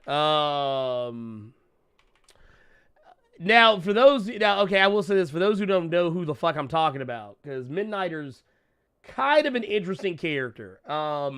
He started out in Image Comics, like back in the day with Stormwatch. And I don't like saying this about characters a lot of times, but honestly, he's one of those that, like, it kind of fits. He was kind of like a 90s edgelord Image Comics take on Batman in the loosest sense of the phrase. But this is actually a shot of him right here. I forget what cover that's actually from. But basically, he was kind of like, so it was Midnighter and Apollo. And Apollo was basically Superman. And they hitting each other. So, there you go. And then when Jim Lee jumped over to DC Comics, and of course all the Wildstorm stuff carried over, he brought all that over and made it a part of DC Comics. Midnighter and Apollo became a thing. Well, Stormwatch did too, but Midnighter and Apollo more specifically became a thing in DC Comics, which is why, if you wonder why I said, oh, he's an Image Comics character and I used him for a DC thing, that's why I can do that. Pretty much everything that was Wildstorm is DC now. But Midnighter is pretty cool. I like him. He's actually he's a badass character. Like, you know, because it used to be back in the day, people would always be like, oh, the character's gay. Oh, he probably weak. Like, nah, Midnighter, he ain't weak. Midnighter got hands for you. Yes, sir. Midnighter. Midnight. Is that what was it back in the day? Remember when Stone Cold, the kicks would look weak as fuck. But remember back in the day with Stone Cold, like he'd get you in the corner and he'd start stomping on you and shit. Like Midnighter's that dude. He would stomp the fuck out of you, and then he would do a smooth ass moonwalk on your ass, just like all up in your chest cavity. Midnighter was a motherfucker, dude. To give you an idea of how hard Midnighter was, trigger warning. Warren Ellis did write a lot of this. Yes, he did. The name of the super team, it wasn't the Justice League or the Avengers. No, these motherfuckers were named the Authority. Yeah, dude, that Authority was lit. I'm not gonna lie, Authority was kind of lit. We ain't talking about Triple H and Stephanie right now. No, not Triple H and Steph. This is the Authority. Boy, they all played for keeps. Mm-hmm. And here's the thing I loved about Midnighter. The thing I actually really liked about Midnighter and Apollo was they weren't just like, oh, we're like Marvel Comics gay, or like, you know, we're DC Comics gay. No, them motherfuckers was straight up, no, we out here. There was a comic, I forget which one it was. Them motherfuckers was on the beach spooning, and I was like, Lord have mercy. Batman and Superman spooning on the beach, damn near bucket naked. I was like, Lord, I was like, Okay, so number one, K-Pack, enough LGBTQ representation. I'm tired of it. There really isn't There a really ain't. lot. There No. really ain't a lot. Number one. Number two, I'm straight, but I can still tell you that Midnighter, the Steve Orlando run, was fucking baller. Oh yeah. If you skip that comic because you don't want to see gay characters, you do it yourself a huge disservice. That book is fire. Yeah, and then another thing is just like you can't get mad at people wanting to be represented. Fucking period. You really can't. I can You really can't. I can understand if you think that a certain group of people is getting force fed, but for just everybody to have representation, okay, because we didn't have it for a while. That's so Ernie could very easily have he could possibly have some talks with John Ridley somewhere down the line. I personally, I don't watch 12 Years a Slave. I don't want to see that bullshit. I'm not saying the movie was bullshit. I don't want to see those fucking films. And you have to remember that was the only way we were represented. Yeah. Karate movies were the only way that Asian people were represented. Yeah. Now Well, we got crazy. yeah. You know what I'm saying? It's like come on now. Come on now. And you also got to think about this too. This is another thing you got to think about. You can't sit up here and ask for representation for yourself and try to deny other people their representation. It may. Here's the thing. Here's what you got to think about. It may feel like LGBTQ representation is in your face, but trust me, it ain't. That's just it. Really is not. It's actually, I mean, but per capita, when you think about how many straight characters there are in the world of comics, there really ain't that many gay characters. There really ain't. Like it's like a small fraction. Here's the thing: people have to stop thinking that because I'm fairly certain they hear us talking about how great Midnighter is. If you hear that a book has a gay character in it, this is a personal problem. Not with K-pop. Not saying you like this. If you are, I mean, I don't know. Fuck you then. But people have to stop thinking just because there are gay characters in a book, in a story, that it's just going to be, like we were talking about earlier, it's just going to be RuPaul's Drag Race all over the goddamn place. It's going to be fucking Tu Wong Fu, fucking Birdcage and all this shit. That does not mean it's going to be that. Period. Midnighter, Steve Orlando, he's a gay man. He wrote that book very fucking well. It wasn't somebody who thinks they know how to write gay people, right? Which is my whole thing about Neil Druckmann. Why I didn't want to play fucking Last of Us 2. I don't want someone's story where they think they have an understanding of how these would go. This is somebody from experience. Right. And just because you think you're reading a story that has gay people in it, that does not mean you're going to turn every fucking page and see two dudes or two girls making out and having butt sex all the fucking time. Y'all got to get that shit out your fucking heads, people. Grow the fuck up. Because people sexualize gay people. Like it's a really funny thing. It's a really funny thing. I always laugh about this, not because I think that it's cool, but because I think it's sad and not okay. I laugh about it because if I don't, I'll cry about it. But whenever people think about gay people, I mean, I probably would, honestly. Life is terrible. When people think about gay people, remember when the first trailer for Batwoman came out? One of the main comments I used to keep seeing all the time was somebody was like, "Oh, I don't see how a gay woman can be Batman. She'll be too busy eating pussy to be trying to save Gotham." It's like, lesbians don't have sex more than normal, other straight, I don't want to say normal, but just other straight couples. You know that, right? That's not like a thing. Like gay men don't have sex more than than straight couples. It's like people think, oh, they're gay, so they have to be ravenous. They have to be ravenous with sex. It's like, no, not really. I know tons of gay and lesbian and whatever the fuck else couples that they have sex about as often as any other normal group of people. I mean, it's the thing. It's not something that like should even be on your mind. Because I'm gonna tell you right now, gay people aren't thinking about you having straight sex. They're not. they don't care. Lesbian women are not thinking about what a man and a woman are going to be doing to one another. It ain't a thing. Trust me, it's not. I can tell you that right now.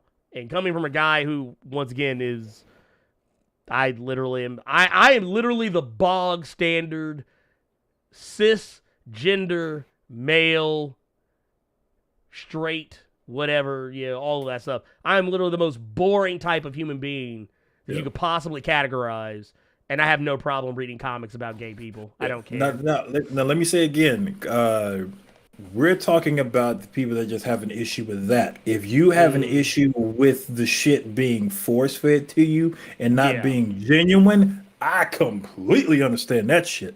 Yeah, that's a fair criticism. That shit. Yeah, that's a fair criticism. Absolutely. I get you 100%. When you see those people that are just trying to get a bag real quick because they see that's the new hot thing, I got you. Yeah. But just these regular, just fantastic stories that you don't want to read because you think it's a certain way, stop thinking that way. Yeah, don't think that way. It's not because for one, I mean, you block yourself from a lot of good things. Yeah. Because there's some people who have that mentality. They think, oh, well, gay sex is gross. It's like, well, I'm sure gay people feel the same way about straight sex. I just throwing it out there. But I mean, that doesn't stop them from watching movies that have straight couples in them. I'm saying. I want this to be a meme because it just came to me. Yeah, that Spider-Man meme where they're pointing at each other. Yeah, have it be a straight person and a gay person. You put your dick in there. You put your dick in there. Like or look. You could do like a three-way. Have they're all. You put your mouth on that. You put your mouth on that. I mean, because at the end of the day, nobody cares. Nobody really cares. I mean, honestly, I don't give a shit. I don't give a fuck. I really don't. I just don't. But I don't know. I don't care about that. Gay people, straight people, lesbian people, trans people, we're all human beings. At the end of the day, just like each other. Be nice to each other. Be kind. Like, they would say was the golden rule. Do unto others as you would have them do unto you. Exactly. Like, just throwing that out there. I thought you were talking about that fucking Lonely Island song. Oh, no, God. No. But I'm just saying, like, it is something that it does cross my mind a lot of times. Just like, because people always act like, oh, well, yeah, it's like gay people aren't space aliens. They don't come from some other planet, and we have to look at them like they're weird. They're just people. I gotta watch that video now. God damn it. Anyway, where are we at on Lord? Okay. The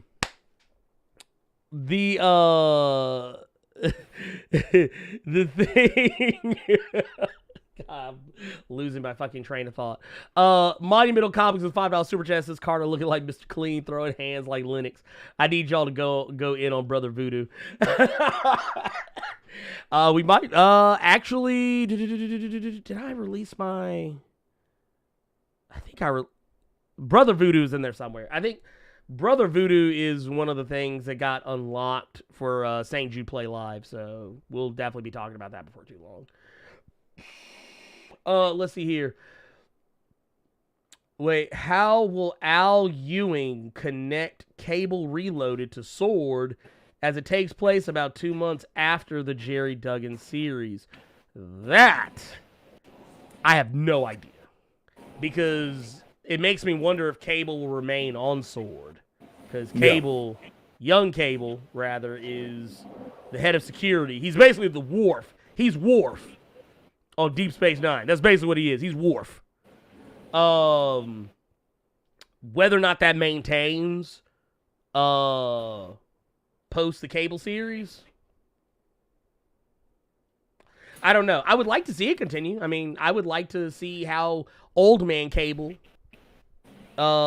is, in light of everything else that's happened. Because technically, because of young Cable's growth, Old Man Cable is changing as well a little bit. Like they're becoming. So I'm interested to see what Old Man Cable will be like when he does come back. Look, now you interested in old man Cable. You've been shitting on him for the longest time because of not Damian Wayne. Nah, get your head back. Keep that same energy, partner.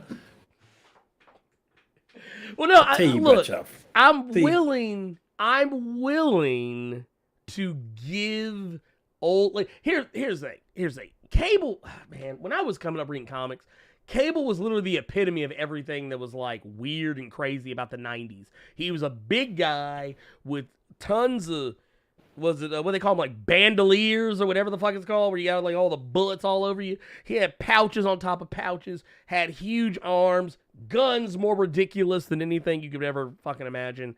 And he was just like the epitome of the 90s action movie fantasy. And like every time I saw him, I immediately thought about, oh, so this is like if Arnold Schwarzenegger in Commando was a mutant. Okay, cool, got you. Okay. I mean, dude, have you seen Commando? Dude, Commando was the movie that proved to me Arnold Schwarzenegger had superpowers. Arnold Schwarzenegger had superpowers in the movie. This man literally flipped, what was it? It was a Corvette or a Lamborghini or some bullshit. Flipped that motherfucker. That some bitch slid 8 blocks on his side. Arnold Schwarzenegger pushed that motherfucker over. That motherfucker looked like it didn't have a scratch on it. That man is a reality warper. That man pushed that car, was like, yeah, no, I know I fucked up the transmission when I made the car flip. And I know we're going to have to bust the alignment out. Vin Diesel did that like 6 times in Fast and Furious 9. Oh, we know Vin Diesel is Wolverine. Oh, my God. Sorry about that. No, Vin Diesel has an adamantium skeleton. That should have been my recommended. That movie was actually pretty good. You recommended it last week. I did? Yeah, you did. I swear I thought I recommended something else, and we just talked about it. Or maybe you did. I don't know, but you talked about it last week. I remember you talking about it towards the end of the show. Yeah. I have slept since then, though, so don't listen to me. No.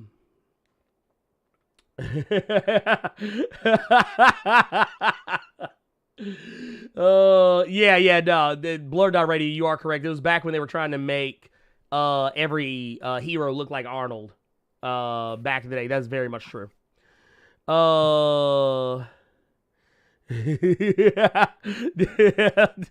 Dude, don't make me. Dude, I need to go back and rewatch that movie. I haven't seen it in like some years.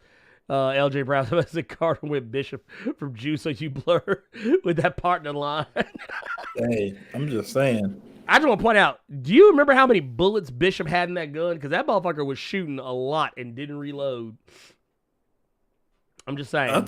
But now I'm thinking about Demolition Man, where Sylvester Stallone had a double barrel but shot like 8 times. I need that double barrel on Hunt Showdown. Dude, right? So you hit somebody and go, ah! Dude, folks they be screaming and hollering so ugly on that game. Lord have mercy. Let's see. Vin Diesel drove a car from one skyscraper to another. Yes, he did. Yes, he did. Yes, he did. Anthony Bolton with a $2 super chat saying, "Did you say young man Cable? I love Memphis." Man. Dude, that's the thing though. What was it? We always joke about Terrence Howard. Mm-hmm. Yeah, it was like, what's up with Aquaman? Oh, God. What's so up LJ with, Brown? Let me go ahead and correct you, LJ Brown. Vin Diesel did not catch a car in that Fast and Furious trailer. That's just the way the trailer did its fancy Hollywood mojo. What actually happened was that Vin Diesel threw that car at a bad guy with a magnet. That's what actually happened. Oh, God. And then they went to space. Lord. Yeah. On that note. Carter, what do you have going on this weekend?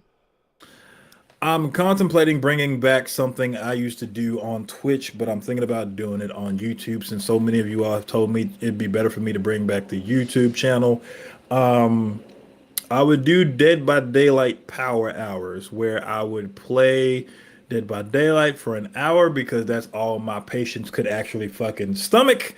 I'm thinking about bringing that back, like having some kind of commentary, just talking about comic stuff. I'm thinking about doing it every Wednesday. So playing that for an hour, or just playing that for however long it takes me to talk about whatever comics come out every week. That's something I've been thinking about doing for a minute, or maybe not even Dead by Daylight, just some random fucking game I'm playing for the entirety of a video talking about a comic that I read Wednesday. So I'm thinking about it. I'm thinking about it. Lamar Rolak. Yes, you can access the top 5 comics of the week video. Either A, go to the community tab on my channel. I always post them there. You can also, I think there is, let me double check this before I say something that's a 100% total lie. Here, give me un momento, por favor. Also, there is a playlist on the homepage, on the main homepage of the channel. It should be underneath uploads, and it should say the top 5 comics of the week, in parentheses, members only, and you will be able to see all of the videos I've done going back to the very beginning. You can go back. There's a ton of them. They should all be dated, marked, all that stuff. But yeah, those are the 2 ways you can access it, either in the community tab or in the playlist. The playlist will be available. The playlist is visible to all subscribers, but is only accessible to channel members, Blerd Club channel members. Patrons also get it, but it's not available on the channel. On this channel, I have a separate channel that. Anyway, y'all know what the fuck I'm talking about. Y'all know what I'm talking about. God damn it. But yeah, so there you go. I don't know what I got going on this week. I actually thought about streaming some games tomorrow. Maybe, possibly. I don't know. I might. We'll see what happens. Oh, Carter, while you're here, I'm going to be on Blerd.radio tomorrow. Okay. And I was also asked, and I'm putting you on the spot right now, but I was also asked if you would like to join. I don't know if you're going to be busy or not tomorrow. I am not. No, Sunday is when I do my drinking. So yeah, I'll be down to do something for Blerd.radio. Well, they drink on Blerd.radio, so there you go. You'll be right at home. Okay. Well, I'll get you that information here after the fact. But yeah, I don't know. There's lots of stuff going on. Stay tuned to the Discord. I'll probably make some announcements about movie nights and some other stuff that's gonna be coming up. And yeah, that's all I got. I'm gonna get the hell out of here because I'm tired. I don't feel well, and I kind of want to play some video games. That said, so we out Dead by here. Daylight? Yeah, sure. Let's jump on some Dead by Daylight real quick. All right. But I love you guys. 3,000. Thank you guys so much for hanging out with us, kicking it with us, chatting, super chatting, lurking, whatever the fuck it is you did while you're in here. It was great. It was fantastic. Oh, dude, yeah, I thought about. We didn't do Discord questions this week. We didn't do this. I'm going to save Discord questions for next week. Because, yeah, next week. I just don't feel well. And I kind of forgot. It slipped my mind. But Discord questions we will address next week. I promise. Because that's usually how that works. I'm trying to think. Yes, that's all I got. Anyway, we out here. Peace.